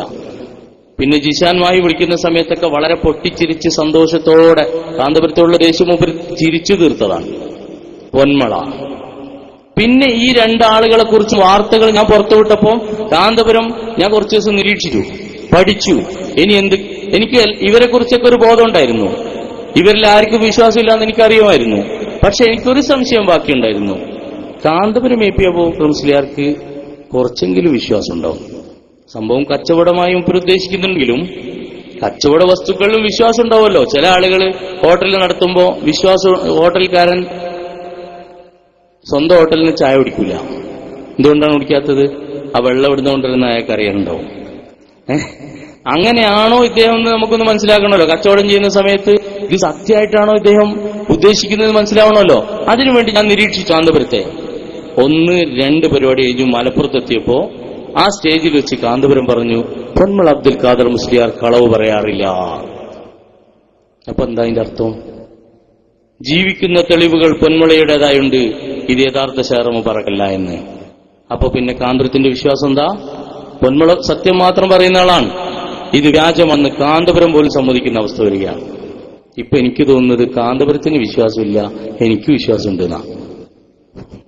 ആ ഒരവസ്ഥയിലേക്ക് എത്തിപ്പോ പറഞ്ഞു എനിക്കാണ് വിശ്വാസമുള്ളത് എന്നുള്ള അവസ്ഥയിലേക്ക് എത്തിപ്പോവാണ്. അപ്പൊ കാന്തപുരത്തിന് പോലും അതിൽ വിശ്വാസമില്ല. പിന്നെ കാന്തപുരത്തിന് ഇത് കൊടുത്ത ആളെ കാന്തപുരം കണ്ടിട്ടുണ്ടോ? ഒരു പ്രാവശ്യം, ഒറ്റ പ്രാവശ്യം. നിങ്ങൾ ചിന്തിച്ചു നോക്കൂ, നിങ്ങൾക്ക് ആരെങ്കിലും ഒരു നല്ല കാര്യം ദീനിയായി നിങ്ങൾ ആഖിറം രക്ഷപ്പെടാൻ ആവശ്യമുള്ള ഒന്നും വേണ്ട, ഏതെങ്കിലും ഒരു മഹാൻ നിങ്ങൾക്കൊരു സിക്ർ തന്നാൽ നിങ്ങൾ ആ മഹാൻ എത്ര പ്രാവശ്യം കാണൂലേ? എന്നാലേ കാന്തപുരം AP അബൂബക്കർ മുസ്ലിയാർ വലിയ ജാലിയവാല എന്ന് പറഞ്ഞ ജാലിയവാലയെ ജീവിതത്തിൽ കണ്ടത് ഒരു പ്രാവശ്യമാണ്. ഇനി ചിലപ്പോൾ വന്നിട്ട് പറയും പിന്നെയും കണ്ടിട്ടുണ്ട് ഒരു പ്രാവശ്യം കൂടി, എന്നായിക്കോട്ടെ 2. അങ്ങനെ പറയുകയാണെങ്കിൽ ഹക്കീം അസ്ഹരി ബോംബെയിൽ നിന്ന് 2 പ്രാവശ്യവും കേരളത്തിൽ നിന്ന് 1 പ്രാവശ്യവും, അങ്ങനെ 3 പ്രാവശ്യം. അതിനേക്കാൾ അധികം ഹമീദ് ഫൈസി കണ്ടിട്ടുണ്ട്. 2 ദിവസം ഉണ്ടായിരുന്നു ഇവരവിടെ. ഇവരൊക്കെ പോയപ്പോ തന്നെ പോകുന്നതാണ്. പിന്നെ അദ്ദേഹത്തിന്റെ ഏറ്റവും അടുത്ത ഇഷ്ടപ്പെട്ട വിശ്വസ്തനായ ആൾ ഞാൻ തന്നെ. 60 ദിവസം ഞാൻ അയാളെ കണ്ടിട്ടുണ്ട്. 60 ദിവസം. ഈ സാധനം പുറത്തു വിട്ടതിന് ശേഷം, വാർത്താമാധ്യമങ്ങളിലൂടെ പുറത്തുവിട്ടതിന് ശേഷം ഞാൻ നേരെ അദ്ദേഹത്തിന്റെ അടുത്ത് പോവുകയും അദ്ദേഹത്തിന്റെ അടുത്ത് നിന്ന് 10-12 ദിവസം അവിടെ നിൽക്കുകയും ചെയ്തു. ആ സമയത്ത് പഠിച്ചെടുക്കാനുള്ളതൊക്കെ പഠിച്ചു. ആ സമയത്ത് ഞാൻ അവസാനം അറിഞ്ഞൊരു സത്യമുണ്ട്. അതുകൂടി നിങ്ങളോട് പങ്കുവെച്ച്, സമയം വളരെ വൈകിട്ടുണ്ട്, ഇനി ഒരു പരിപാടി കൂടി ഉണ്ട്. അപ്പൊ കുറച്ച് 1-2 കാര്യങ്ങളെങ്കിലും നിങ്ങളോട് പറഞ്ഞാൽ അത് നിങ്ങളുടെ ജീവിതത്തിൽ അല്ലെങ്കിൽ നിങ്ങളുടെ സുഹൃത്തുക്കളുടെ ജീവിതത്തിൽ ഉപകാരപ്പെടുകയും അബദ്ധത്തിൽപ്പെട്ട ആരെങ്കിലും ഉണ്ടെങ്കിൽ ഷാഫിനെ പോലെയുള്ള ആളുകൾ തിരിച്ചു വന്നതുപോലെ തിരിച്ചു വരാൻ ഞങ്ങളെപ്പോലെയുള്ള ആളുകളുടെ അനുഭവങ്ങൾ മതിയാവും. അങ്ങനെ ഞാൻ ബോംബെയിലിരുന്ന് അദ്ദേഹത്തോട് ചോദിച്ചു, ജാലിയവാലയോട് നിങ്ങളുടെ കൈകളിൽ ഉള്ള ഈ ഷെയറുകളുടെ സനത് നിങ്ങൾ കാന്തപുരത്തിന് കൊടുത്തിട്ടുണ്ടോ എന്ന്. ഇത് ആക്കോടാണല്ലോ, ഇവിടെ ഒരു പരിപാടി നടന്നാൽ മറുപടി ഉണ്ടാവുമെന്ന് ഉറപ്പാണല്ലോ. എന്നാ പിന്നെ എനിക്കൊന്നേ പറയാനുള്ളൂ. ഞാൻ പറഞ്ഞു, ഒന്നിനും നിങ്ങൾ മറുപടി പറയണ്ട, സമൂഹത്തിന് അത് ആവശ്യമില്ല. ഇനി പറയാൻ പോകുന്ന ഒരൊറ്റ വിഷയത്തിന് നിങ്ങൾ മറുപടി പറഞ്ഞാൽ വിത്ത് എവിഡൻസ്, വെറുതെ പറഞ്ഞു പോരുത്. ബോംബെ കാണാത്ത പേരോട് എന്തെങ്കിലും സങ്കല്പം പ്രസംഗിക്കരുത്. ബോംബെ പോയിട്ട് ഞാൻ അങ്ങോട്ട് പോകുന്നില്ല, ആ സാധനം അങ്ങനെ പറഞ്ഞ പേരോടും ഇതിന് മറുപടി പറയണ്ട. കൃത്യമായി എവിഡൻസോടെ കാന്തപുരം പറയുക, അല്ലെങ്കിൽ കാന്തപുരം ഏൽപ്പിച്ച ഒരാൾ വന്നിട്ട് പറയാം. ജാലിയവാലയോട് ചോദിച്ചു സനത് കൊടുത്തിട്ടുണ്ടോ? അയാൾ പറഞ്ഞു ഞാൻ കൊടുത്തിട്ടില്ല. അതിനൊരു സീലടിച്ച പേപ്പറൊക്കെ നിങ്ങൾ കൊണ്ടുവരും, അതൊക്കെ കൊണ്ടുവരും. അതെന്താണെന്നും അതെപ്പോൾ തന്നതാണെന്നും എങ്ങനെ തന്നതാണെന്നും ഞാൻ വന്നേരം പറഞ്ഞുതരും. ഇനി ആകെ നിങ്ങൾ ഉദ്ദേശിച്ച് ഇത് കേൾക്കുമ്പോൾ തന്നെ മർക്കസിലിരുന്ന് ചിലപ്പോൾ എടുത്തു വെക്കുന്നുണ്ടാവും പേപ്പർ. നമ്മളവിടെ ഉണ്ടല്ലോ ഫ്രെയിം ചെയ്തിട്ട് ഹാബിദ് ഉദവിക്ക് കാണിച്ചു കൊടുത്ത സാധനം, അതവിടെ എടുത്ത് വെച്ചാൽ മതി. അതുകൊണ്ട് ഇങ്ങോട്ട് വരണ്ട. അതുകൊണ്ട് വന്നാൽ വേറൊരു പണിയും കൂടി അതിന് കിട്ടും. പൂതിയുണ്ട് പോന്നോളി. അതിൽ നിങ്ങൾ കാണിക്കുന്ന 2 സീല് ജാലിയവാലിന്റെ കയ്യിലില്ലാത്ത സീലാണ്. ജീവിതത്തിൽ ജാലിയവാല കാണാത്ത 2 സീലുണ്ട് അതിനകത്ത്. ഒരുപാട് സീലുണ്ട് അതിനകത്ത് ഇല്ലേ? പാസ്പോർട്ടിൽ അടിച്ച പോലെ ഫുള്ള് സീലാണ്. എന്താ ഇത് മനസ്സിലായില്ല. സനത്തിൽ ഇത്ര ഉണ്ടാവോ? അങ്ങനെയാണ് പിന്നെ സനത് ഉണ്ടാക്കാൻ രജിസ്ട്രാർ ഓഫീസ് പോയാൽ മതി. മൊത്തം അടിയാണ് അതിനകത്ത്. ആ രജിസ്ട്രാർ ഓഫീസ് നടക്കും, അടിരേഖ തരുന്ന കേന്ദ്രമാണല്ലോ. അപ്പൊ അത്തരം ജാലിയവാലയോട് ഞാൻ ചോദിച്ചു നിങ്ങൾ കൊടുത്തിട്ടുണ്ടോ? അയാൾ പറഞ്ഞു ഞാൻ സനത് കൊടുത്തിട്ടില്ല. അപ്പൊ എന്റെ കയ്യിലുണ്ടായിരുന്ന സനദിന്റെ പേപ്പർ അദ്ദേഹത്തിന് ഞാൻ കാണിച്ചു കൊടുത്തു. അദ്ദേഹത്തിന് അറബി വായിക്കാൻ കൂടുതൽ അറിയില്ല, എങ്കിലും അദ്ദേഹം ഇങ്ങനെ നോക്കിയിട്ട് പറഞ്ഞേ ഇതെന്റെ സനദല്ല എന്ന് പറഞ്ഞു. പിന്നെ ഷജർ ഉണ്ട് എന്ന് പറഞ്ഞു. അങ്ങനെ ഷജറ നമ്മൾ തൂക്കിയിട്ടുണ്ട്. അത് ഞാൻ വായിച്ചു നോക്കുമ്പോൾ അതും ഇതും തമ്മിൽ യാതൊരു ബന്ധവുമില്ല. അപ്പൊ ഞാൻ ചോദിച്ചു നിങ്ങൾക്ക് ഇതെങ്ങനെ കിട്ടിയത്? ഇത് മുമ്പ് എനിക്ക് പറഞ്ഞു തന്നിട്ടുണ്ട്, ഒന്നുകൂടി രേഖയാക്കാൻ വേണ്ടി ചോദിച്ചതാണ്. ആരാണ്, എങ്ങനെയാണ് കിട്ടിയത്? എന്റെ ബാബയിലൂടെ പാരമ്പര്യമായി ഞങ്ങൾക്ക് കുടുംബപരം കിട്ടിയതാണെന്നു. അദ്ദേഹത്തിന്റെ പിതാവിന്റെ പേര് എനിക്ക് പറഞ്ഞു തന്നിട്ടുണ്ട്. അപ്പൊ ഞാൻ സനദിൽ മർക്കസിൽ നിന്ന് വായിക്കുന്ന സനദിൽ പേരോട് കോഴിക്കോട് 32-35 എന്നും ശരി. ഇപ്പൊ അവിടെ പ്രിന്റഡ് ആയ സാധനത്തിൽ 45 ഉണ്ട്. പേരോട് പറഞ്ഞപ്പോൾ 32-35 ഉള്ളൂ. പ്രിന്റഡ് മർക്കസിന് കൊണ്ടുവരുന്ന സനദിൽ ഇവിടെയൊക്കെ വായിച്ചിരുന്നു 9, അതിൽ 35 ഫേസ്ബുക്കിലൊക്കെ 45 ഉണ്ട്. ഫേസ്ബുക്കിലൊക്കെ തന്നെ കിട്ടുന്നതാണത്. പക്ഷെ പേരോട് പറഞ്ഞത് 32-33. അപ്പൊ എല്ലാറ്റിലും പേരോട് പറഞ്ഞ അങ്ങനെ തന്നെ ഉണ്ടാവുക. വൈരുദ്ധ്യം മാത്രമാണല്ലോ ഉപരി പറയാം. അങ്ങനെ അതിൽ നിന്ന് ഞാൻ പേരുകളൊക്കെ പരിശോധിച്ചപ്പോ അതിൽ ജാലിയവാലയുടെ പിതാവിന്റെ പേരില്ല. അപ്പൊ ആ കൺഫ്യൂഷനായി. ജാലിയവാലനോട് ഞാൻ ചോദിച്ചു നിങ്ങൾക്ക് ഇതിൽ ഇന്ന ആളറിയോന്ന് ചോദിച്ചു. ഇല്ല എനിക്ക് അയാൾ അറിയില്ല എന്ന് പറഞ്ഞു. ഇത് കൊടുത്ത ആളുണ്ട്, മർഹറ ഷെരീഫിൽ നിന്ന് എന്നൊക്കെ പറഞ്ഞ് നിങ്ങൾ കേട്ടിട്ടില്ലേ? ബറക്കാത്തി സയ്യിദന്മാരിലൂടെ. ഇതൊക്കെ നല്ല രസമുള്ള പരിപാടിയാണ്. അങ്ങനെ എന്തൊക്കെ പറയാം. അമേരിക്കയിലൂടെ ലണ്ടനിൽ വന്ന് കോഴിക്കോട് വന്നിറങ്ങിയ ഫ്ലൈറ്റ് എയർപോർട്ടിൽ നിൽക്കുമ്പോൾ ഞാൻ റെയിൽവേ സ്റ്റേഷനിൽ നിന്ന് വണ്ടി ഇറങ്ങി വന്നു എന്ന് പറഞ്ഞാൽ എന്ത് സുഖം ഉണ്ടാവും? അങ്ങനെ ഉണ്ടാവത്. അതുപോലെ മർഹറ ഷെരീഫിൽ നിന്ന് മഹാന്മാരായ ബറക്കാത്തി സാദാത്യങ്ങളിലൂടെ എന്നിട്ട് ഉപരണ്ടിൽ കൈകൊണ്ടൊരു ഫുൾ സ്റ്റോപ്പ് ഇടും. എന്നിട്ട് ഇങ്ങനെ പറഞ്ഞ് ഇങ്ങനെ കൊണ്ടുവരാം. പരസ്പരം ഒരു ബന്ധമില്ല. നിങ്ങളെന്താ മനസ്സിലാക്കിയത്? ആരിഫ് ബർക്കാത്തിയാണല്ലോ കൊണ്ടുകൊടുത്തത് അല്ലേ? ഇവിടെ ഒരുപാട് സക്കാഫിമാരുണ്ടാവല്ലോ ഈ നാട്ടില്. ആ സക്കാഫിമാരോട് ഞാൻ ചോദിക്കുന്നു, ആരിഫ് ബർക്കാത്തി സയ്യിദാണോ? ആരിഫ് ബർക്കാത്തി ഷെയ്ഖ് മുഹമ്മദ് എന്നൊക്കെ പറഞ്ഞ പോലുള്ള ഒരാളാ. ആ ബർക്കാത്തി സയ്യിദൊന്നല്ല, അയാൾ സാധാരണക്കാരനാണ്. അങ്ങനെയാണ് നാളെ നിങ്ങൾ ഷെയ്ഖ് മുഹമ്മദ് കാരക്കൊന്ന് ജമാഅത്ത് ഇസ്ലാമിന്റെ അയാളെ കണ്ടാൽ നിങ്ങൾ എന്ത് പറയും? അദ്ദേഹം ത്വരീഖത്തിന്റെ ഷെയ്ഖാന്ന് പറയുമോ? ബർക്കാത്തി സയ്യിദ് എന്ന് പറഞ്ഞ പോലെ അയാൾ പറഞ്ഞോട് നിങ്ങൾക്ക്. ഈ ആരിഫ് ബർക്കാത്തി ഒരു പച്ച സാധാരണക്കാരനാണ്, അയാളൊരു സയ്യിദല്ല. ഈ ആരിഫ് ബർക്കാത്തിയോട് ഞാൻ അന്വേഷിച്ചു. അയാളോട് നല്ല ഭീഷണിപ്പെടുത്തുകയാണ്. ഭീഷണി എന്ന് പറഞ്ഞാൽ കൊല്ലും എന്നൊന്നല്ല, അള്ളാനെ പറഞ്ഞ് ഭീഷണിപ്പെടുത്തി, ദീനി പറഞ്ഞ് ഭീഷണിപ്പെടുത്തി. എന്നിട്ട് ചോദിച്ചു നിങ്ങൾ കളവ് പറയാണ്, അള്ളാഹു നിങ്ങളെ രക്ഷപ്പെടുത്തൂല, അങ്ങോട്ടൊക്കെ പറഞ്ഞപ്പോൾ ഇയാളാകെ ബേജാറായിട്ട് സംഭവം സത്യം പറഞ്ഞു തന്നു. ഇയാൾ പറഞ്ഞു കാന്തപുരമേപ്പി അബൂബക്കർ മുസ്ലിയാർ 2 ലക്ഷം രൂപ ജാലിയവാലയ്ക്ക് കൊടുത്തുകൊണ്ട് സനത് തരാൻ എന്നോട് പറയാൻ പറഞ്ഞു, ആവശ്യപ്പെടാൻ പറഞ്ഞു. 2 ലക്ഷം രൂപ തരാമെന്ന് പറഞ്ഞു. ജാലിയവാലിന്റെ അടുത്ത് പോയപ്പോൾ ജാലിയ പറഞ്ഞു, എനിക്കറിയില്ല, അങ്ങനെ സനത് എന്റെ കയ്യിലില്ല, ഉണ്ടെങ്കിലല്ലേ അയാൾ കൊടുക്കേണ്ടത്. അയാൾ സത്യം പറയാലോ, ഇതിന്റെ ഇടയിൽ തുറന്നു പറയേണ്ട ഒരു സത്യമുണ്ട്. അയാളൊരു കച്ചവടക്കാരനല്ല ശരിക്കും. അത് അമിത് വെച്ച് പറയുന്നത് നിങ്ങൾ കേട്ടിട്ടുണ്ടല്ലോ. 5000 വാങ്ങിയിട്ടുള്ളൂ. പകരം ഇവിടുത്തെ ചിലരായിരുന്നു അവിടെ ഉണ്ടായിരുന്നെങ്കിൽ അവർ ചിലപ്പോൾ വൃക്ക അടക്കം മാറ്റുമോ, അതടക്കം കച്ചവടം ചെയ്യുമായിരുന്നു. ഇയാൾക്ക് അതറിയില്ല സാധുവിന്. അയാൾ പറഞ്ഞു എന്റെ കയ്യിൽ സനദില്ല.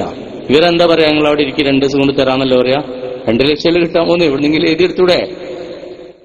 ഇനി പേരോടോട് ആണ് പറഞ്ഞ പേരോട് പറയും, കുറ്റാടിയും അത്ഭുതങ്ങളിലും പെട്ടതാണിത്, നിങ്ങൾ എന്നോട് തന്നെ ചോദിച്ചു വന്നത്, അതുകൊണ്ട് നിങ്ങൾ ആ പൈസ ഇവിടെ തന്നോളൂ, ഞാനിത് എഴുതി തരാം, സിറാജുലതിലേക്ക് തന്നോളൂ എന്ന് എഴുതി. ഞാൻ പിന്നെ നാളെ ഇനി ഞാൻ കളിയാക്കി എന്ന് പറയണ്ട, ഒരു സ്ഥിരം പറയുന്നത് അത് അതുപോലെ ആവർത്തിച്ചൂടെ, അതിനെന്താ തെറ്റുള്ളത്? അപ്പൊ അങ്ങനെ ആ മനുഷ്യനോട് പിന്നെയും 2 ലക്ഷത്തിനും ഇല്ല എന്ന് പറഞ്ഞപ്പോ 5 ലക്ഷം രൂപ കൊടുക്കാന്ന് പറഞ്ഞു. മറുപടി അതന്നെയായിരുന്നു, തദൈവ, ഒരു രക്ഷയില്ല.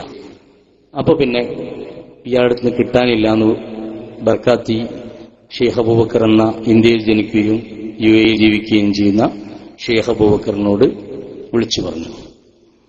അദ്ദേഹം പറഞ്ഞു, എന്നാ പിന്നെ ഒരു കാര്യം ചെയ്യ്, ബോംബെയിൽ ആരെങ്കിലും ഷെയർ മുബാറക്ക് സൂക്ഷിക്കുന്ന ആളുകളുണ്ടെങ്കിൽ അവരോട് സനത് വാങ്ങിച്ചിട്ട് എനിക്ക് തരണം. അപ്പൊ ബറക്കാത്തി അന്വേഷണം ആരംഭിച്ചു. ബറക്കാത്തിക്ക് ആളെ കിട്ടി. ആ കിട്ടിയ ആളോട് സംഭവങ്ങളൊക്കെ പലതും പറഞ്ഞ് മനസ്സിലാക്കി അയാളെ കയ്യിലുള്ള സനതായിട്ട് വാങ്ങിച്ചു. ആ സനത് നേരെ കാന്തപുരത്തിന്റെ കൈകളിലേക്ക് കൈമാറി. പൈസ കൊടുത്തോ ഇല്ലേ, കൊടുത്ത ആൾ മറ്റേ ആൾ കൊടുത്തോ ഇല്ലേ എന്നുള്ളത് എനിക്കറിയില്ല. ആദ്യത്തെ ഭാഗത്ത് പൈസയുടെ കണക്ക് പറഞ്ഞിരുന്നു, രണ്ടാമത്തേൽ ആർക്ക് കൊടുത്തു എന്ന് എനിക്കറിയില്ല. അറിയാത്ത കാര്യം പറയേണ്ട ആവശ്യമില്ലല്ലോ. അത്ര എന്റെ കയ്യിലുള്ള രേഖയിലുള്ളത് ഞാൻ പറഞ്ഞിട്ടുള്ളൂ, ഇല്ലാത്ത പറഞ്ഞിട്ടില്ല. നാളെ വന്നിട്ട് പിന്നെ ഇയാൾക്ക് ഈ പറയുന്ന ആൾക്ക് പൈസ കൊടുത്തതിന്റെ തെളിവുണ്ടോ എന്ന് ആളെ ചോദിക്കണ്ട. ആദ്യം പറഞ്ഞതിൽ അതൊക്കെ ഉണ്ട്, ലാസ്റ്റ് പറഞ്ഞതിൽ ഇയാൾ അവതരിപ്പിച്ചിട്ടില്ല. ഞാൻ എന്ത് ചെയ്യാനാണ്? അയാൾ ചിലപ്പോ ആ പൈസ അയാൾ പോക്കറ്റിട്ടുണ്ടാവും, അതുകൊണ്ടായിരിക്കും പറയാതിരുന്നത്. അല്ലെങ്കിൽ ചിലപ്പോ പലരെയും പറഞ്ഞു പറ്റിച്ച പോലെ പൈസ കൊടുത്തിട്ടുണ്ടാവില്ല, അങ്ങനെയാവാം. ഏതായാലും ആ ഒരു അന്വേഷണത്തിലേക്ക് ഞാൻ പോകുന്നില്ല. ഞാനതങ്ങനെ അന്വേഷിച്ചു വന്നിട്ട് ഇദ്ദേഹത്തോട് ചോദിച്ചു, ഈ കാര്യങ്ങളൊക്കെ മനസ്സിലാക്കി. എന്നിട്ട് ഈ പറയുന്ന മനുഷ്യനടുത്ത് പോയി. ആരെടുത്ത്? ഈ രണ്ടാമത് പേര് കാണുന്ന ജാലിയവാലയുടെ തൊട്ടു താഴെ പേര് കാണുന്ന, കോഴിക്കോട് നിന്ന് പേര് വായിച്ചപ്പോ ജാലിയവാലയുടെ പേരോട് ഒഴിവാക്കിയിട്ടുണ്ട്, വായിച്ചില്ല. രണ്ടാമത്തെ ആളെ പേരാണ് ആദ്യം വായിച്ചത്, ഗുലാം അബ്ദുൽ ഖാദർ ജീലാനി റളിയല്ലാഹു അൻഹു. ചെല്ലണ്ട, അത് ബോംബെയുള്ള ആളാണ്. അയാളുടെ പേര് അദ്ദേഹത്തോട് സംഭവങ്ങളൊക്കെ ചോദിച്ചപ്പോൾ അദ്ദേഹം സത്യമാണ് പറയുന്നത്. അതിന്റെ പ്രത്യേക തെളിവ് ആവശ്യമില്ല, അദ്ദേഹത്തിന്റെ സനദുമാണത്. ഈ സനദ് കോഴിക്കോട്ട് കൊണ്ടുവന്നിട്ട് അതാണ് മലയമ്മയും ടീമൊക്കെ കൂടിയിട്ട് അതൊന്ന് പൊളിച്ചത്. കാരണം നമ്മൾ ബോംബെയിൽ നിന്നൊരു വണ്ടി കൊണ്ടുവരുമ്പോൾ, നമ്മൾ വണ്ടിയൊക്കെ ബോംബെയിൽ നിന്ന് കൊണ്ടുവരാറുണ്ടല്ലോ, കൊണ്ടുവന്നിട്ട് എന്താ ചെയ്യുക, ആദ്യം അതിന്റെ നമ്പർ പ്ലേറ്റ് ഒക്കെ മാറ്റി ഒന്നിവിടെ റീ രജിസ്ട്രേഷനൊക്കെ നടത്തി വണ്ടി ഒന്ന് തട്ടി ഒന്ന് ശരിയാക്കി നല്ല ബോഡിയൊക്കെ ഒന്ന് ക്ലിയർ ആക്കിയിട്ടാണ് റോഡിലെത്തുക. അപ്പൊ ബോംബെയിൽ നിന്ന് കൊണ്ടുവന്ന സാധനം മലയമ്മനൊക്കെ കൂട്ടി, അതുപോലെ സാലീസക്കാഫി ഉണ്ടല്ലോ, എല്ലാം കഴുതകളാണെന്ന് പറഞ്ഞ് ആ സാലീസക്കാഫിനൊക്കെ കൂട്ടിയിട്ട് അതൊരു മിനുക്ക് പണി നടത്തി. അതാണ് ഇവിടെ കാണുന്ന സനദെന്ന് ഞാൻ വ്യക്തമായി തെളിവുകളോട് പറയുന്നു. പേരോടിനെ കൊണ്ടുവന്ന് കാന്തപുരത്തിന്റെ സമ്മതത്തോടെ പേരോടിനെ കൊണ്ടുവന്ന് ഈ വെല്ലുവിളി ഏറ്റെടുക്കാൻ ഇവിടുത്തെ SSFകാർ തയ്യാറുണ്ടോ എന്നാണ് എനിക്ക് ചോദിക്കാനുള്ളത്. SSFകാരൻ ഇത് കേൾക്കുന്നുണ്ടല്ലോ. പേരോട് അബ്ദുറഹ്മാൻ സഖാഫി എന്നല്ല, കേരളത്തിലെ ഏത് SSFകാരനാണെങ്കിലും ഈ വിഷയത്തിലെ ഈ സനദ് വെച്ചുകൊണ്ട്, സനദിന്റെ സത്യാവസ്ഥ മുന്നിൽ വെച്ചുകൊണ്ട് സംവാദം നടത്താൻ SKSSF എന്നോ തയ്യാറാണ്. ഈ വെല്ലുവിളി ഏറ്റെടുക്കാൻ SSFകാർക്ക് കഴിയോ? ഇങ്ങനെ വെല്ലുവിളിക്കുമ്പോൾ പണ്ടൊക്കെ എനിക്കൊക്കെ അപ്പൊ തന്നെ മറുപടി പറയണം തോന്നാറുണ്ട്. അങ്ങനെ മറുപടി പറഞ്ഞിട്ടാണ് തൃശ്ശൂർ ഞങ്ങൾ ഒന്നിച്ചിരിക്കേണ്ടി വന്ന ഒരു സംവാദം നടന്നത്. അപ്പൊ ഞാൻ തന്നെയാണ് ആ സ്റ്റേജിന്റെ അപ്പുറത്ത് പേപ്പറിൽ കത്ത് എഴുതിയിട്ട് അയാൾക്ക് മറുപടി കൊടുത്തത്. അപ്പൊ ഞാൻ പോകുന്നതിന് ശേഷവും നിങ്ങളെ കൂട്ടത്തിൽ നെഞ്ചുറപ്പുള്ള ഏതെങ്കിലും SSFകാരുണ്ടാവുമല്ലോ, അങ്ങനല്ലേ നിങ്ങളെ മുദ്രാവാക്യം? നെഞ്ചുറപ്പുണ്ടോ നേരിന്റെ പക്ഷത്ത് നിൽക്കാൻ. ഇപ്പൊ അതൊക്കെ പോയിട്ടുണ്ട്, നെഞ്ചിടിപ്പുണ്ടോ ഹോസ്പിറ്റലിൽ കിടത്താന്ന ആ നിലയിലേക്ക് പോയി. ഞാൻ ചോദിക്കുകയാണ്, SSFകാരന് അന്ന് നിങ്ങളുടെ പക്ഷത്തു നിന്ന് ആത്മധൈര്യത്തോടെ ധീരതയോടെ മുന്നോട്ട് കടന്നു വരാൻ എനിക്ക് സാധിച്ചിരുന്നു. അതുപോലെ തന്റേടുള്ള ഒരു ആൺകുട്ടി നിങ്ങളുടെ കൂട്ടത്തിൽ ഇന്നിവിടെ ഉണ്ടെങ്കിൽ നിങ്ങൾക്കിവിടെ കടന്നു വരാം. പൂർണ്ണ സംരക്ഷണം ഞങ്ങൾ നൽകും. എന്നിട്ട് നമുക്ക് കത്ത് കൈമാറാം. SKSSFന്റെ നേതൃത്വത്തിലുള്ള അതിന്റെ SKSSFന്റെ സംസ്ഥാന സെക്രട്ടറി ഇരിക്കുന്നുണ്ട്. മറുപടി തരാൻ ഞങ്ങൾ ബാധ്യസ്ഥരാണ്, തയ്യാറാണ്. ഈ വിഷയത്തിൽ മറ്റൊന്നിലേക്ക് തൽക്കാലം ഇപ്പൊ പോണ്ട. പോകുന്നതുകൊണ്ട് ആർക്കും പ്രശ്നം ഉണ്ടായിട്ടൊന്നുമില്ല. എല്ലാം വേണം ചർച്ച ചെയ്യാം. എല്ലാ കുൽഹുല്ലാഹു അത് മോദിക്കാം. നമുക്ക് ജിഷാൻ പറഞ്ഞ പോലെ പറയാൻ എനിക്ക് കഴിയുന്നില്ല, അതുകൊണ്ട് പറഞ്ഞ അങ്ങനെ. അപ്പൊ ഏത് മോദിക്കാം, ഒരു പ്രശ്നമില്ല. പക്ഷേ ഞാൻ നിങ്ങളെ വെല്ലുവിളിക്കുന്നത് ഇതാണ് അടിസ്ഥാനം, ഇതാണല്ലോ അടിരേഖ, അല്ലെ? ഇതാണ് അടിരേഖ. ഈ അടിരേഖയാണ് ഇപ്പൊ മാന്തി പുറത്തിട്ടിരിക്കുന്നത്. ഇനി മറ്റു രേഖകളൊന്നും തെരഞ്ഞു പോകേണ്ടതില്ല, മറ്റു വിഷയത്തിലേക്കും പോണ്ട. ഇത് മാത്രം പരിശോധിച്ചാൽ നിങ്ങൾ മുഴുവൻ വ്യാജത്വത്തിന്റെ ആളുകളാണെന്ന് തെളിയുന്ന രേഖയാണ് ഇത് പുറത്തു വരുന്നത്.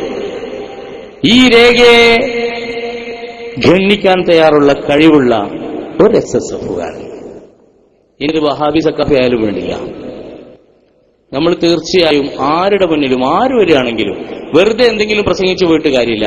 ഇനി ഒരു സ്റ്റേജ് കെട്ടിയിട്ട് അവിടുന്ന് വെല്ലുവിളിച്ചിട്ടും കാര്യമില്ല. അതല്ല വേണ്ടത്. ഈ വെല്ലുവിളിക്ക് രേഖാമൂലം നിങ്ങൾ മറുപടി തരിക. ബോംബെയിൽ നിന്ന് വേണം നമുക്ക് നടത്താൻ പോയിട്ട്. എന്തോ ബോംബെ ആയിരിക്കാ പേടിക്കാനുള്ള സ്ഥലമൊന്നുമല്ലല്ലോ. ജാലിയവാലയ്ക്ക് കുറെ ആളുകളുണ്ടെങ്കിൽ അപ്പുറത്തും കുറെ ആളുകളുണ്ടാവും. ചിലപ്പോൾ എന്റെ കൂടെ ജാലിയവാല ഉണ്ടാവുക, കാരണം അദ്ദേഹത്തെ നിങ്ങൾ വഞ്ചിച്ചിട്ടുണ്ട്. അദ്ദേഹം തരാത്തൊരു രേഖ കേരളത്തിൽ കൊണ്ടുവന്ന് എന്റേതാണെന്ന് പറഞ്ഞ് അവിടെ പ്രചരിപ്പിക്കുന്നതിന് അദ്ദേഹം പറഞ്ഞിട്ടുണ്ട്. അല്ലെങ്കിൽ തന്നെ അദ്ദേഹത്തിന് നിങ്ങളെ കണ്ടുകൂടാ. അദ്ദേഹം പറയുന്നത് ഗൾഫിൽ നിന്ന് കിട്ടിയ ഹസ്രജി കൊടുത്തതിന് വേണ്ടിയാണ് ഈ പള്ളി ഉണ്ടാക്കുന്നതെന്നാണ്.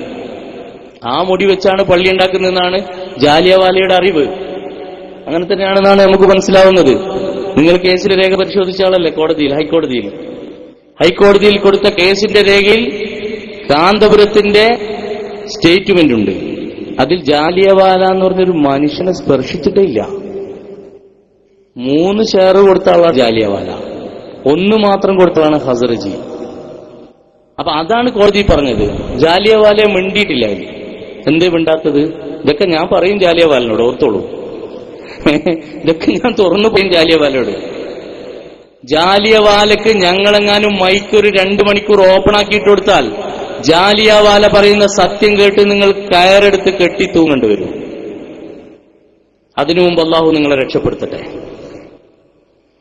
അത്രത്തോളം അബദ്ധങ്ങൾ, അത്രത്തോളം അപകടകരമായ വാദങ്ങളാണ്, വിഷയങ്ങളാണ് നിങ്ങളുടെ ഭാഗത്തുള്ളത്. അതുകൊണ്ട് ഞാൻ ചുരുക്കുകയാണ്, സമയം വളരെ വൈകിയിട്ടുണ്ട്. ഓർക്കേണ്ട ഒരു സംഭവം, 70 വയസ്സ് ഇന്ന് പ്രായമുള്ള, കാൽക്കുലേറ്റർ ഉണ്ടാവും നിങ്ങൾ മൊബൈലിൽ എടുത്ത് വെച്ചു, കണക്കൂട്ടാൻ വേണ്ടിയാണ്, പുതിയൊരു കണക്കാണ്. 70 വയസ്സ് ഇന്ന് പ്രായമുള്ള ജാലിയവാലക്ക് 40 വർഷം മുമ്പ് ഇന്ന് 27 വയസ്സുള്ള ഗുലാം അബ്ദുൽ ഖാദർ ജീലാനി, കണക്ക് മനസ്സിലായില്ല, ഫുള്ളാക്കാം, ഒന്നുകൂടി കാൽക്കുലേറ്റർ കറക്റ്റ് ആക്കി വെച്ചോളൂ. 70 വയസ്സ് ഇന്നുള്ള ജാലിയവാലക്ക് 40 വർഷം മുമ്പ് ഇന്ന് 27 വയസ്സുള്ള ഗുലാം അബ്ദുൽ ഖാദർ ജീലാനിയാണ് ഈ ഷെയർ നൽകിയത്. സനദനുസരിച്ച് അങ്ങനെയാണ് വരുന്നത്. എന്ത് ക്രൂരതയാണ്! ഇക്ബാൽ ജാലിയവാല പറഞ്ഞു എന്റെ ബാപ്പാന്റെ പേര് ദോറാജി വാല എന്നാണ്. പക്ഷെ ഇവര് പറയാണ് നിങ്ങളെ ബാപ്പാന്റെ പേര് അതല്ല, നിങ്ങളെ ബാപ്പാന്റെ പേര് ഗുലാം അബ്ദുൽ ഖാദർ ജീലാനി. 70 വയസ്സുള്ള നിങ്ങൾക്ക് 27 വയസ്സുള്ള ബാപ്പ. ഇതെന്താ നെഗറ്റീവാണോ ഫുള്ള്? ഇതെന്തൊരു പ്രസ്ഥാനാണ്! ഇതിന് കുരുത്തക്കേട് എന്ന് പറയില്ലെങ്കിൽ പിന്നെ കുരുത്തക്കേട് എന്ന് എന്തിനാ പറയാ? കണ്ണിയത്തുസ്താദിന്റെ നാട്ടിൽ നിന്ന്, കണ്ണിയത്തുസ്താദിന്റെ പരിസരത്ത് നിന്നാണല്ലോ നമ്മൾ സംസാരിക്കുന്നത്. ഇത് കണ്ണിയത്തുസ്താദിന്റെ പ്രാർത്ഥനയുടെ ഫലമല്ലേ? ഇത് കണ്ണിയത്തുസ്താദ് നടത്തിയ പ്രാർത്ഥനയുടെ ഫലമാണ് കാന്തപുരം അനുഭവിക്കുന്നത്. സ്വന്തം കൂടാരത്തിൽ ഒരു കുട്ടി പോലും നിങ്ങളെ സംരക്ഷിക്കാനില്ലാത്ത വിധം നിങ്ങളുടെ പ്രസ്ഥാനം നിങ്ങളെ വലിച്ചു പുറത്തേക്കിടുന്ന ഒരു കാലം നിങ്ങൾക്ക് ഇവിടെ കാണാം. അറബ് വസന്തത്തിന്റെ പേരിൽ അറബ് രാജ്യങ്ങളിൽ നിന്ന് പല ഭരണാധികാരികളെയും വലിച്ചിട്ടതുപോലെ കാന്തപുരത്തിന്റെ സ്വന്തം സംഘടനയിൽ നിന്ന് കാന്തപുരത്തെ വലിച്ചെറിയുന്നത് നാം കാണാൻ പോവുകയാണ്. കാന്തപുരം ഇന്ത്യൻ പ്രസിഡന്റിന്റെ സ്ഥാനമേ ഉള്ളൂ, റബ്ബർ സ്റ്റാമ്പ് മാത്രമാണിന്ന്. മോഡിയുള്ള വസ്ത്രങ്ങളും ധരിച്ച് വളരെ സന്തോഷത്തിൽ ഞാനാണ് നേതാവ് എന്ന് പറഞ്ഞിങ്ങനെ നടക്കുക എന്നല്ലാതെ ഒരു തീരുമാനം എടുക്കാൻ അദ്ദേഹത്തിന് ഇന്ന് യാതൊരു സ്വാതന്ത്ര്യമില്ല. എന്റെ സ്വാതന്ത്ര്യം പോലും ആ മനുഷ്യന് ആ സംഘടനയിലില്ല. ചിന്തിച്ചു നോക്കുക.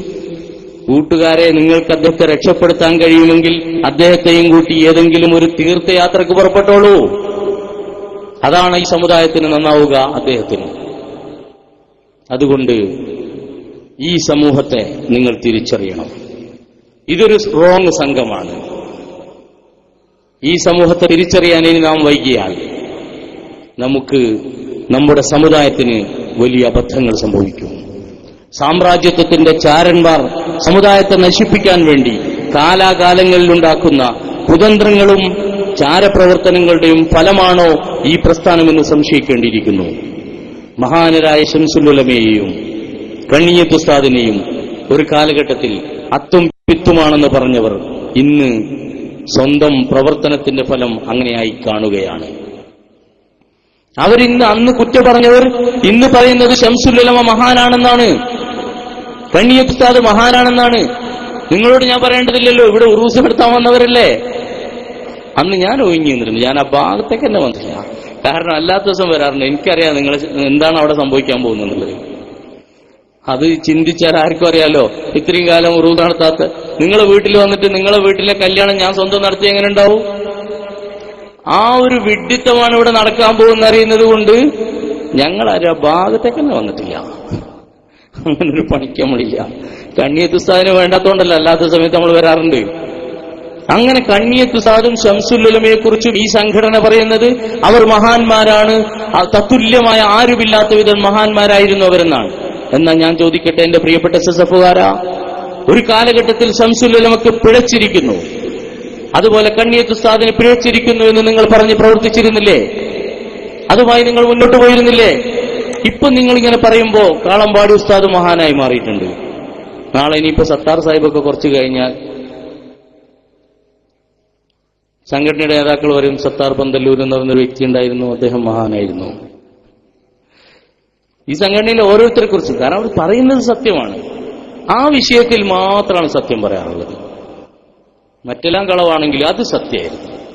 അപ്പൊ ഞാനിങ്ങനെ ചിന്തിക്കുകയാണ്, ശംസുൽ ഉലമയെ മാറ്റി നിർത്തി, ശരിയില്ല എന്ന് പറഞ്ഞ് മാറ്റി നിർത്തി, ശംസുൽ ഉലമയായിട്ട് അടുക്കരുത് എന്ന് പറഞ്ഞു, അതുപോലെയുള്ള പണ്ഡിതന്മാരെയൊക്കെ മാറ്റി നിർത്തിയിട്ട് അവരുടെ വഫാത്തിന് ശേഷം മാത്രം മഹാന്മാരാക്കിയിട്ട് നമ്മൾ ആ ഖബറിന്റെ അടുത്ത് പോകുന്നതിന് നല്ലത് അവർ ജീവിച്ചിരിക്കുമ്പോൾ തന്നെ അവരുടെ കൈപിടിക്കാനുള്ള ഭാഗ്യം ലഭിച്ചാൽ അതല്ലേ ഭാഗ്യമെന്ന് ചിന്തിച്ചുകൊണ്ട് ആ ഒരു ചിന്ത, ഒരുപാട് കാരണങ്ങൾ, ഒരു കാരണം അതായിരുന്നു എന്റെ തിരിച്ചുവരവിന് കാരണം.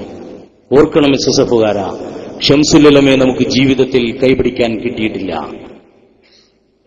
ശംസുൽ ഉലമയുടെ അവസാന കാലഘട്ടത്തിൽ നാം ശത്രുക്കളായാണ് നമ്മുടെ സംഘടന അവർ പരിചയപ്പെടുത്തി തന്നത്.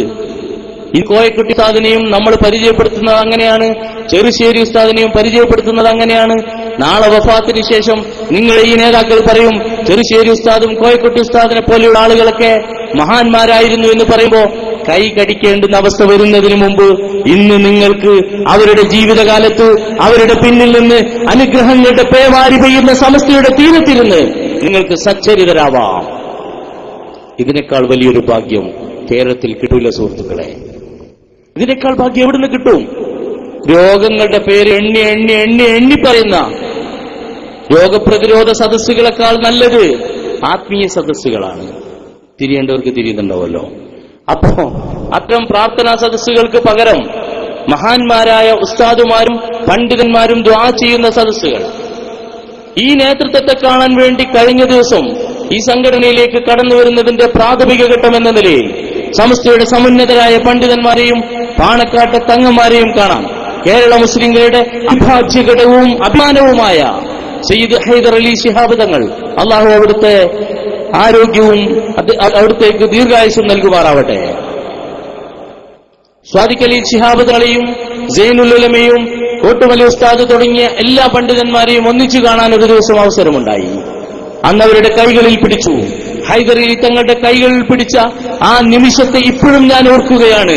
മനസ്സിലേക്ക്, ശരീരത്തിലേക്ക്, വിശ്വാസത്തിലേക്ക്, പ്രവാചകർ സല്ലല്ലാഹു അലൈഹി വസല്ലം തങ്ങളുടെ മഹബ്ബത്തിലേക്ക്, ഇഷ്കിലേക്ക് എന്നെ കൂട്ടിക്കൊണ്ടുപോയ ഒരു കൈപിടുത്തമായിരുന്നു അത്. ഇന്നും എന്റെ കൈകളിൽ നിന്ന്, എന്റെ മനസ്സുകളിൽ നിന്ന് ആ വികാരം മാഞ്ഞിട്ടില്ല. കേരള മുസ്ലിങ്ങളുടെ ആത്മീയാചാര്യനായ അവസാന വാക്കായ തങ്ങളുടെ കൈപിടിക്കുമുണ്ടായ ആ മഹത്വല്ലോ, അതിന്നും എന്നെ ആദർശഭരിതനാക്കുന്നു, ആവേശം കൊള്ളിക്കുന്നു. ഒരുപാട് കൈകൾ പിടിച്ചിട്ടുണ്ട്.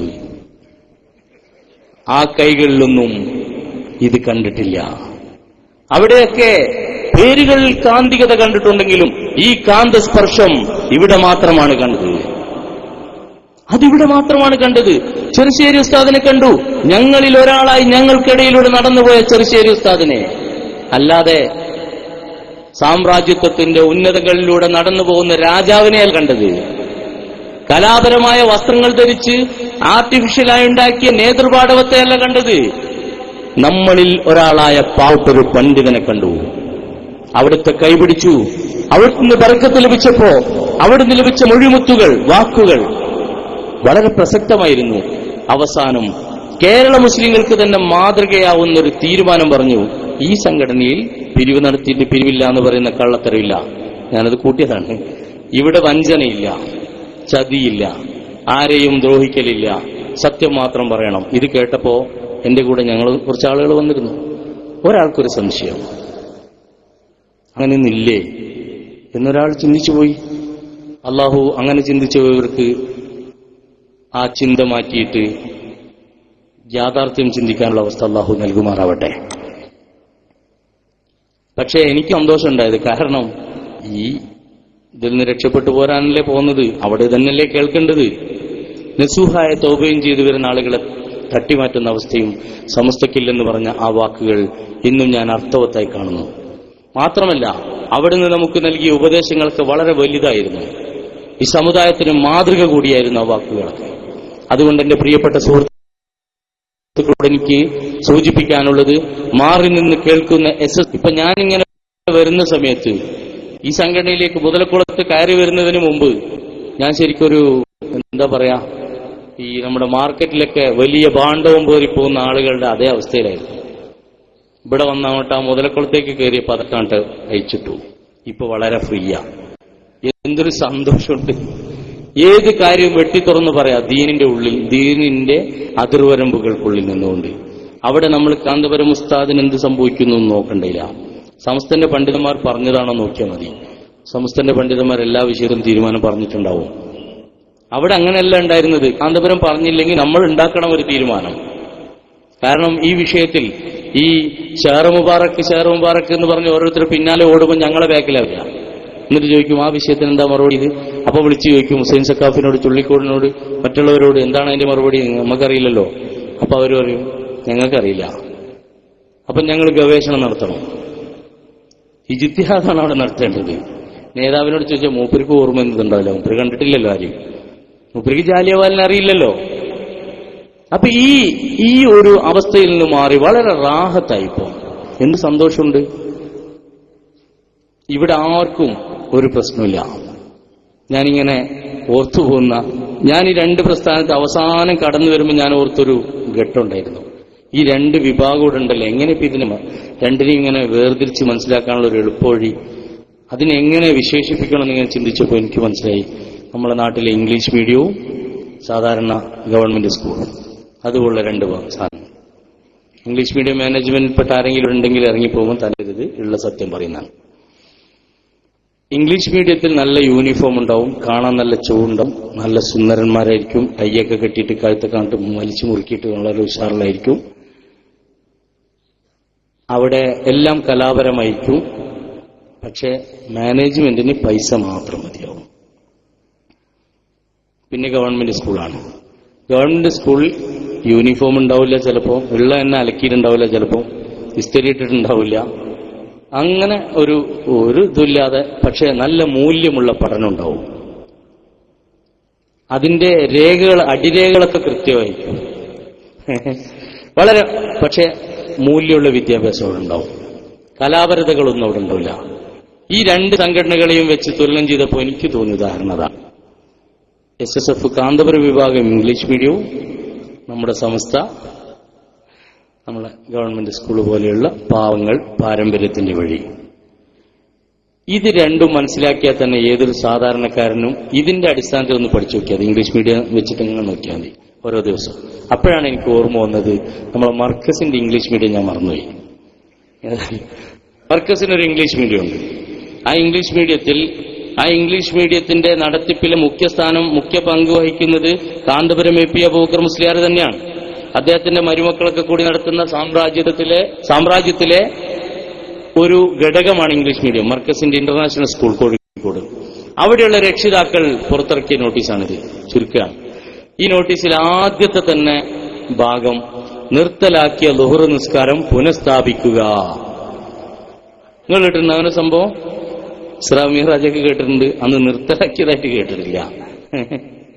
അപ്പൊ അതിങ്ങനെ വന്നപ്പോ പിന്നെ കുറച്ച് ദിവസം കഴിഞ്ഞപ്പം വേറൊരു മറുപടി ഔദ്യോഗികമായിട്ട് വന്നു. മുതിർന്ന ക്ലാസുകളിൽ ളുഹ്ർ ജമാഅത്ത് നടക്കുന്നുണ്ടെന്നാണ് ഇത് ഇറങ്ങിയതിനു ശേഷം തുടങ്ങിയിട്ടുണ്ട് എന്നാണ് അതിന്റെ അർത്ഥം. മുഴുവൻ കുട്ടികൾക്കും ജമാഅത്ത് നടത്തിവിടാൻ വേണ്ടി അടുത്ത വർഷം മുതൽ സംവിധാനം ഉണ്ടാക്കുന്നുണ്ട്. മുതിർന്ന ക്ലാസ്സിലുള്ള കുട്ടികൾക്ക് ഇപ്പൊ നിസ്കാരം തുടങ്ങിയിട്ടുണ്ട് ഈ നോട്ടീസ് ഇറങ്ങിയതുകൊണ്ട്. പിന്നീട് ഇൻഷാ അല്ലാഹ് അടുത്ത വർഷം നമുക്ക് ഇംഗ്ലീഷ് മീഡിയത്തിൽ അവിടെ നിസ്കാരം ളുഹ്ർ തുടങ്ങാവുന്നതാണ്. ചിന്തിച്ചു നോക്കൂ, എത്ര മാസം ഇനി നിസ്കാരം ഇല്ലാന്ന് പറഞ്ഞത്. ഇതിന് ഗൗരവം മനസ്സിലാക്കണം. 1500-ലധികം കുട്ടികൾ പഠിക്കുന്ന ഒരു സ്കൂളിൽ മാസങ്ങളോളമായി ളുഹ്ർ നിസ്കാരം അവിടെ നിന്ന് നടക്കുന്നില്ല. മറ്റെവിടെയും പോയി നിസ്കരിക്കാൻ സൗകര്യമില്ല അവിടെ തൊട്ടടുത്തൊന്നും. അപ്പൊ ഈ കുട്ടികൾക്ക് ളുഹ്ർ നിസ്കാരം ഖളാ ആണ് എല്ലാ ദിവസവും. ഇത് കാന്തപുരുണ്ടാക്കുന്ന ഒരു പ്രവർത്തനമാണ്. ഇത് പറയുമ്പോ പറയും ഞങ്ങൾ ഉസ്താദ് 2000 പള്ളി ഉണ്ടാക്കിയില്ലേ എന്ന്. നിങ്ങൾ ഉസ്താദ് 2000 പള്ളി ഉണ്ടാക്കി നിങ്ങൾ പറയലാണ്. ഒന്ന് സിറാജ് പ്രസിദ്ധീകരിക്കോ, അല്ലെങ്കിൽ വെബ്സൈറ്റിലൊന്ന് പ്രസിദ്ധീകരിക്കോ ആ എണ്ണം? ഞാനും തെരഞ്ഞെടുത്തിട്ടുണ്ട് കുറെ. അങ്ങനെ തെരഞ്ഞെടുത്തിട്ട് ഞാൻ കൂട്ടി നോക്കി, കണക്ക് ശരിയാവുന്നില്ല. എങ്ങനെയോ 2000 പോയിട്ട് മേലേക്ക് എത്തുന്നില്ല കണക്ക്. അപ്പൊ ഞാൻ പിന്നെ ഒന്ന് കണക്കൊന്ന് മാറ്റി കൂട്ടി, ഒന്ന് ദിർഹംസ് കൂട്ടി നോക്കി. നല്ല എണ്ണം കൂടി കിട്ടുമല്ലോ. എന്നിട്ടും ആവുന്നില്ല 2000. അവസാനം 2000 ആവാൻ വേണ്ടി ഡോളറിൽ കൂട്ടണം. അപ്പോഴാണ് 2000 ആയി കിട്ടുന്നത്. ഇതാ കാര്യമായിട്ട് മറുപടി പറയാം. നിസ്കാരം ബാത്തിലാക്കുന്നു എന്ന് പറഞ്ഞാൽ മിനിയാന്ന് കഴിഞ്ഞ ദിവസം ഏതോ ഓൺലൈൻ ചർച്ചകൾക്കിടയിലോ മറ്റോ പറഞ്ഞതായി കേൾക്കുന്നുണ്ട്. ഇത് പറയുന്നതിനിടയിൽ ആളുകൾ പറയുന്ന കാരണം എന്താ, ഉസ്താദ് അങ്ങനെ നിസ്കാരം ഇതാക്കിയിട്ടൊന്നുമില്ല, 2000 പള്ളി ഉണ്ടാക്കിയ ആളല്ലേ ഉസ്താദ്. എന്നിട്ട് മൂപ്പര് ഇങ്ങനെ കണക്കൂട്ടാം. ഈ ക്വാണ്ടം കമ്പനിക്കാരൊക്കെ ഉണ്ടല്ലോ, അമ്പന്റെ ആളുകൾ ഇങ്ങനെ കണക്ക് എഴുതി കൂട്ടല്ലോ. ഒരാളെ ചേർത്തിയാൽ 3 മൂന്നാളെ ചേർത്തിയാൽ 4 ആളെന്ന് പറഞ്ഞ പോലെ ഇങ്ങനെ കൂട്ടാണ്. ഉസ്താദ് ഉണ്ടാക്കി പള്ളിയിൽ നിന്ന് 10 ആൾ നിസ്കരിച്ചാൽ ഇത്ര കൂലി, ഇത്ര ആൾ നിസ്കരിച്ച് എങ്ങനെ കൂലി, അങ്ങനെ ഒരു ദിവസം ഉസ്താദിന് 25,000 നിസ്കാരത്തിന്റെ കൂലി കിട്ടും. അങ്ങനെ കിട്ടുന്നുണ്ടെങ്കിൽ അള്ളാഹു അദ്ദേഹത്തെ എല്ലാ പാപങ്ങളിൽ നിന്നും മുക്തനാക്കിയിട്ട് രക്ഷപ്പെടുത്തിക്കോട്ടെ. നമുക്കതിൽ ദുഃഖമൊന്നുമില്ല, സന്തോഷം തന്നെയുള്ളൂ. അയാൾ നന്നാവാണെങ്കിൽ സമുദായം നന്നായില്ലേ? അങ്ങനെ തന്നെയാണല്ലോ, പണ്ഡിതന്മാർ നന്നായാലും സമുദായം നന്നാവും. അപ്പൊ അദ്ദേഹം നന്നാവണം, നമുക്ക് പ്രശ്നമൊന്നുമില്ല. പക്ഷേ അതുപോലെ വേറെയും കണക്കുകൾ കൂട്ടാനുണ്ട്. അദ്ദേഹത്തിന്റെ ആയിരക്കണക്കായ ശിഷ്യന്മാരുണ്ട്. ഇദ്ദേഹം എന്തെങ്കിലും മോശങ്ങൾ പഠിപ്പിച്ചാൽ അതും ലക്ഷങ്ങളിൽ ഇങ്ങനെ പകരൂലേ? അതിന് കുറ്റം ഉണ്ടാവില്ലേ? കൂലി മാത്രമാണോ? ഇങ്ങനെയൊക്കെ അങ്ങനെ കൂട്ടാൻ കുറെ സംഭവങ്ങളുണ്ട്. അപ്പൊ ഈ ഒരു വിധത്തിൽ, ഈ ഒരു രൂപത്തിൽ ഇതാണ് ഈ പ്രസ്ഥാനത്തിലെ ഇന്നത്തെ. ഹസൻ സഖാഫി ഉസ്താദ് എന്നെക്കാൾ മുമ്പേ കടന്നു വന്ന ഉസ്താദാണ്. അപ്പൊ ഉസ്താദിനെ പോലുള്ള ആളുകൾ കടന്നു വന്നതുകൊണ്ടാണ് ഞങ്ങൾ ഇവിടെ എത്തിയത്. ഇതിലെ ആദ്യത്തെ ഒന്നാമത്തെ ആള് ചീയൻകുട്ടി ഉസ്താദാണ്. ഉസ്താദ് ഇവിടെ ഉണ്ട്. അപ്പോ ഇങ്ങനെ പള്ളികളുടെ കണക്ക് പറഞ്ഞ് രക്ഷപ്പെടുകയാണ്. ഞാൻ ചോദിക്കുകയാണ്, ഈ 3-4 മാസമായിട്ട് ളുഹ്ർ നിസ്കാരം ആ കുട്ടികൾക്ക് ലഭിക്കുന്നില്ല. പിന്നെ എന്തിനാ നിങ്ങൾ ഈ പ്രസ്ഥാനമായി പോകുന്നത്? പിരിച്ചുവിട്ടൂടെ? അതിനേക്കാൾ നല്ലത് നിങ്ങൾക്ക് ഈ പോകുന്ന അവസ്ഥയേക്കാൾ നല്ലത് പിരിച്ചുവിടലല്ലേ? എന്നിട്ട് ഇപ്പൊ പറയാണ് അടുത്ത കൊല്ലം നിസ്കാരം തുടങ്ങും. അടുത്ത കൊല്ലേ നിങ്ങൾ എന്തപ്പോ പറയുന്നത്? ഹൈലിനും നിഫാസിലും പോലും ഇല്ല ഇത്ര അവധി നിസ്കാരത്തിന്. അടുത്ത കൊല്ലാണ് ഇനി നിസ്കാരം തുടങ്ങാൻ പോകുന്നത്.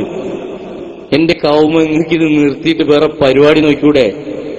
ഏതായാലും ഒരു നല്ല സെറ്റപ്പുള്ള സംഘടന ഞാൻ സമ്മതിച്ചു. ഇനി നിങ്ങൾ അതിനെ വെച്ചിട്ട് ഒരു നല്ല കമ്പനിയാക്കി മാറ്റി എന്തെങ്കിലും ഒരു ബിസിനസ് തുടങ്ങിക്കൂടി.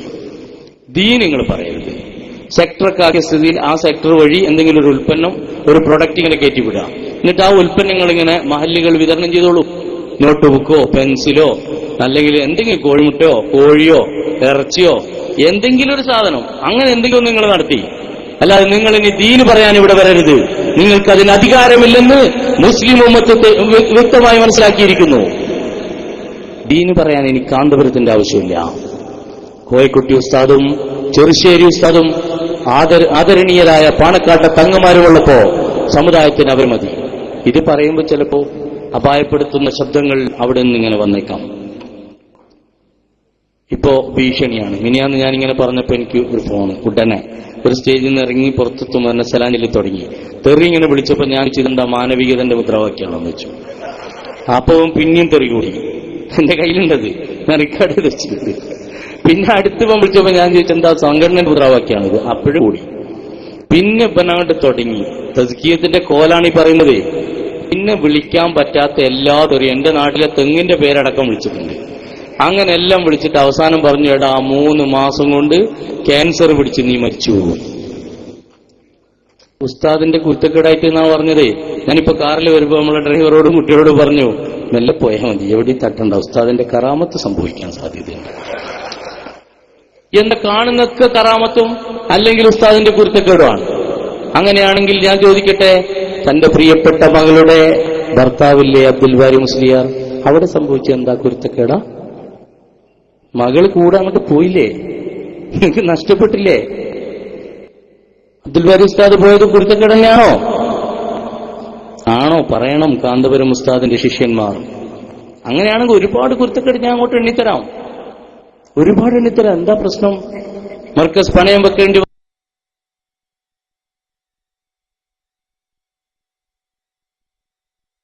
വന്നത് കുരുത്തക്കേടായിരിക്കുമോ? അങ്ങനെയാണെങ്കിൽ ആരുടെ കുരുത്തക്കേടാണെന്ന് പരിശോധിച്ചോളൂ. ഒരുപാട് ഞാൻ പറഞ്ഞല്ലോ, ഞാൻ പോകുന്നത് വെറുതെ അല്ല, കിട്ടിയതൊക്കെ എടുത്തു വെച്ചിട്ടുണ്ട്. മഹാഭാരതം വായിക്കാൻ, ഖുർആൻ വായിക്കാനല്ല. ഈ ഒരു പ്രസ്ഥാനത്തെ എങ്ങനെ സ്വീകരിക്കും മുസ്ലിങ്ങൾ? അതുകൊണ്ട് ഓർമ്മകൾ ഉണ്ടാവണം ഈ സമൂഹത്തിൽ. സുന്നത്ത് ജമാഅത്തിനെ കുറിച്ച് പറയാൻ ഈ പ്രസ്ഥാനത്തിന് ഒരധികാരവുമില്ല, അവകാശവുമില്ല. ഇപ്പോ ഒരു 5-6 വേദികളിലൂടെ ജനങ്ങളോട് ഞാനിത് തുറന്നു പറയുമ്പോ ജനങ്ങൾ സ്വീകരിക്കുന്നുണ്ടെന്നും ഒരുപാട് ആളുകൾ കടന്നു വരുന്നുണ്ടെന്നും കണ്ടപ്പോ ഇപ്പൊ എന്റെ പേരിൽ ആരോപണം. എന്റെ പേരിൽ ഇല്ലാത്ത ആരോപണമില്ല. പണ്ട് സക്കാഫിസ്ഥാന്റെ പേരിൽ സിയങ്കുട്ടിസ്ഥാൻ തുടങ്ങിയതാണ്, അവിടുന്ന് തുടങ്ങിയത്. പ്രഥമ മെമ്പർ അദ്ദേഹമാണ്. തെറിയും അതുപോലെ വളരെ മോശമാണെന്ന് പറഞ്ഞു. ഞാൻ എന്നെ വിളിക്കുന്നവരോട് ഞാനിപ്പോ സ്റ്റേജൊന്നും പറയാലോ, ഞാൻ സമ്മതിക്കുന്നുണ്ട് മക്കളെ, ഞാൻ വളരെ മോശമാണ്. ആരാ ഞാൻ നല്ല ആളാന്ന് പറഞ്ഞത്? ഞാൻ ഇവിടെയും പറഞ്ഞുകൊണ്ടിരിക്കുന്നതല്ലേ, ഈ മോശമായ കൗമിന്റെ കൂട്ടത്തിലാണ് ഞാൻ ഉണ്ടായത്. അതുകൊണ്ട് ഞാൻ മോശമായിരുന്നു, നന്നാവാനാണ് ഞാൻ ഇങ്ങോട്ട് വന്നത്.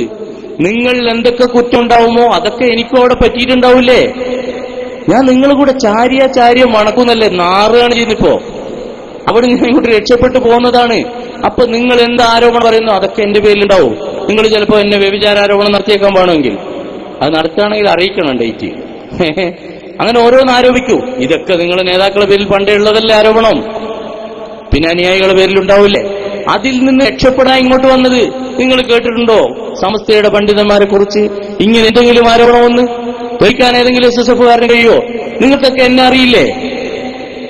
SKSSF-ൽ വരുന്നതിന് മുമ്പ് നിങ്ങൾക്ക് എന്നെ കണ്ടുപരിചയമുണ്ടല്ലോ. എന്തുകൊണ്ടാണ്? നിങ്ങൾക്കെതിരെ SKSSF-നെതിരെ ശക്തമായി പ്രതികരിച്ചതുകൊണ്ടായിരുന്നു നിങ്ങൾ എന്നെ മനസ്സിലാക്കിയതും അറിഞ്ഞതും. ആ കാലഘട്ടത്തിൽ ഒരു SKSSF-കാരനും എന്നെ വിളിച്ച് തെറി പറഞ്ഞിട്ടില്ല. അത് ഈ പ്രസ്ഥാനത്തിന്റെ ക്വാളിറ്റിയായിട്ട് ഞാൻ കാണുന്നു. മറിച്ച് ഞാൻ കാന്തപുരത്തിന്റെ വിഭാഗത്തിലെ പലർക്കെതിരെയും അനിവാര്യമായ ഇടപെടലുകൾ നടത്തിയപ്പോ കിട്ടാത്ത തെറികളില്ല, വിളിക്കാത്ത വാക്കുകളില്ല. എല്ലാ തെറികളും എന്നെ മാക്സിമം വിളിച്ചിട്ടുണ്ട്. ആരാ നേതൃത്വം നൽകിയത്? സപ്തദിന പ്രഭാഷണത്തിന് നേതൃത്വം നൽകുന്ന ആള് പേരോട്. സപ്തദിനവും 5 ദിനവും 10 ദിനവും 100 ദിനവും ഒക്കെയുള്ള പ്രഭാഷണം കഴിഞ്ഞിട്ട് പിന്നെ ഇവര് നേരെ വരുന്നത് തെറി വിളിക്കാനാണ്, തസ്കിയത്തിന്റെ കോലെ. അതുകൊണ്ട് മാന്യരായ SSF-കാരോട് SYS-കാരോട് സൂചിപ്പിക്കാനുള്ളത്, ഇവിടെ ഞാൻ ഒരു കാര്യം മാത്രമാണ് അടിവരയിട്ടത്. ഒരുപാട് പറഞ്ഞിട്ടുണ്ടെങ്കിലും ഒരു കാര്യം പറഞ്ഞു, സനതുമായി ബന്ധപ്പെട്ടത്. അത് തെളിയിക്കാൻ നിങ്ങൾ തയ്യാറാവുക. അല്ലെങ്കിൽ വീട്ടിലിരുന്ന് മരിക്കണമെന്ന ഓർമ്മയോടെ ചിന്തിക്കുക, പറഞ്ഞതിൽ സത്യമുണ്ടോ എന്ന്. ഇതാദ്യം ഞാൻ വെളിപ്പെടുത്തിയ പിറ്റേ ദിവസം രാവിലെ എനിക്ക് ഒരുപാട് ഫോൺ വന്നു. കുറെ ആളുകൾ വിളിനോട് ചോദിച്ചു, സത്യം ചെയ്യുമെന്ന് വെച്ചു. ഞാൻ എന്തിനാണ് നിങ്ങൾ ആ സനദിനെ പറ്റി പറഞ്ഞത്? അതിൽ സത്യം ചെയ്തിട്ട് പറഞ്ഞത്. ഞാൻ ചോദിച്ചു, എങ്ങനെ ഞാൻ സത്യം ചെയ്യണം? കാന്തപുരം സത്യം ചെയ്യും പോലെ വല്ലാഹി വല്ലാഹി എന്ന് പറയണോ, സുമ്മ വല്ലാഹി എന്ന് പറയണോ? അല്ല, ഞാൻ ഒരു വെറും ഒറ്റ വല്ലാഹി പറഞ്ഞാൽ മതിയോ? അപ്പൊ ആളുകൾ പിന്നെ നല്ല ഹല്ലി പഠിക്കാൻ വരുന്ന ആളുകളുണ്ട് പലരും, നല്ല നിങ്ങൾ സത്യം ചെയ്താൽ മതി. അങ്ങനെ പലരോട് സത്യം ചെയ്തിട്ടുണ്ട്. പല ആളുകൾക്കും അതിന്റെ പേരിൽ ബോധോദയം ഉണ്ടായിട്ടുണ്ടെന്ന് ഞാൻ മനസ്സിലാക്കുന്നുണ്ട്. അതുപോലെ നിങ്ങൾ എല്ലാവരും എന്നോട് സത്യം ചെയ്യാൻ ആവശ്യപ്പെടൂ, ഞാൻ അങ്ങോട്ട് ചെയ്തുതരാമല്ലോ സത്യം. അങ്ങനെ നിങ്ങൾക്ക് സത്യം ബോധ്യപ്പെടാൻ ഇത് കാരണമാവുമെന്ന് ഞാൻ വിശ്വസിക്കുന്നു. അല്ലാതെ അന്ധമായ കാന്തപുരം ഭക്തന്മാരായി ജീവിക്കുന്നതിനേക്കാൾ നല്ലത് മതഭക്തിയോടെ ജീവിക്കുകയാണ്, സമസ്തയെ അംഗീകരിക്കുകയാണ് ഏറ്റവും അനിവാര്യവും അഭികാമ്യവും എന്ന് ഓർമ്മിപ്പിച്ചുകൊണ്ട് ദുആ സിയ്യത്തോടെ അസ്സലാമു അലൈക്കും.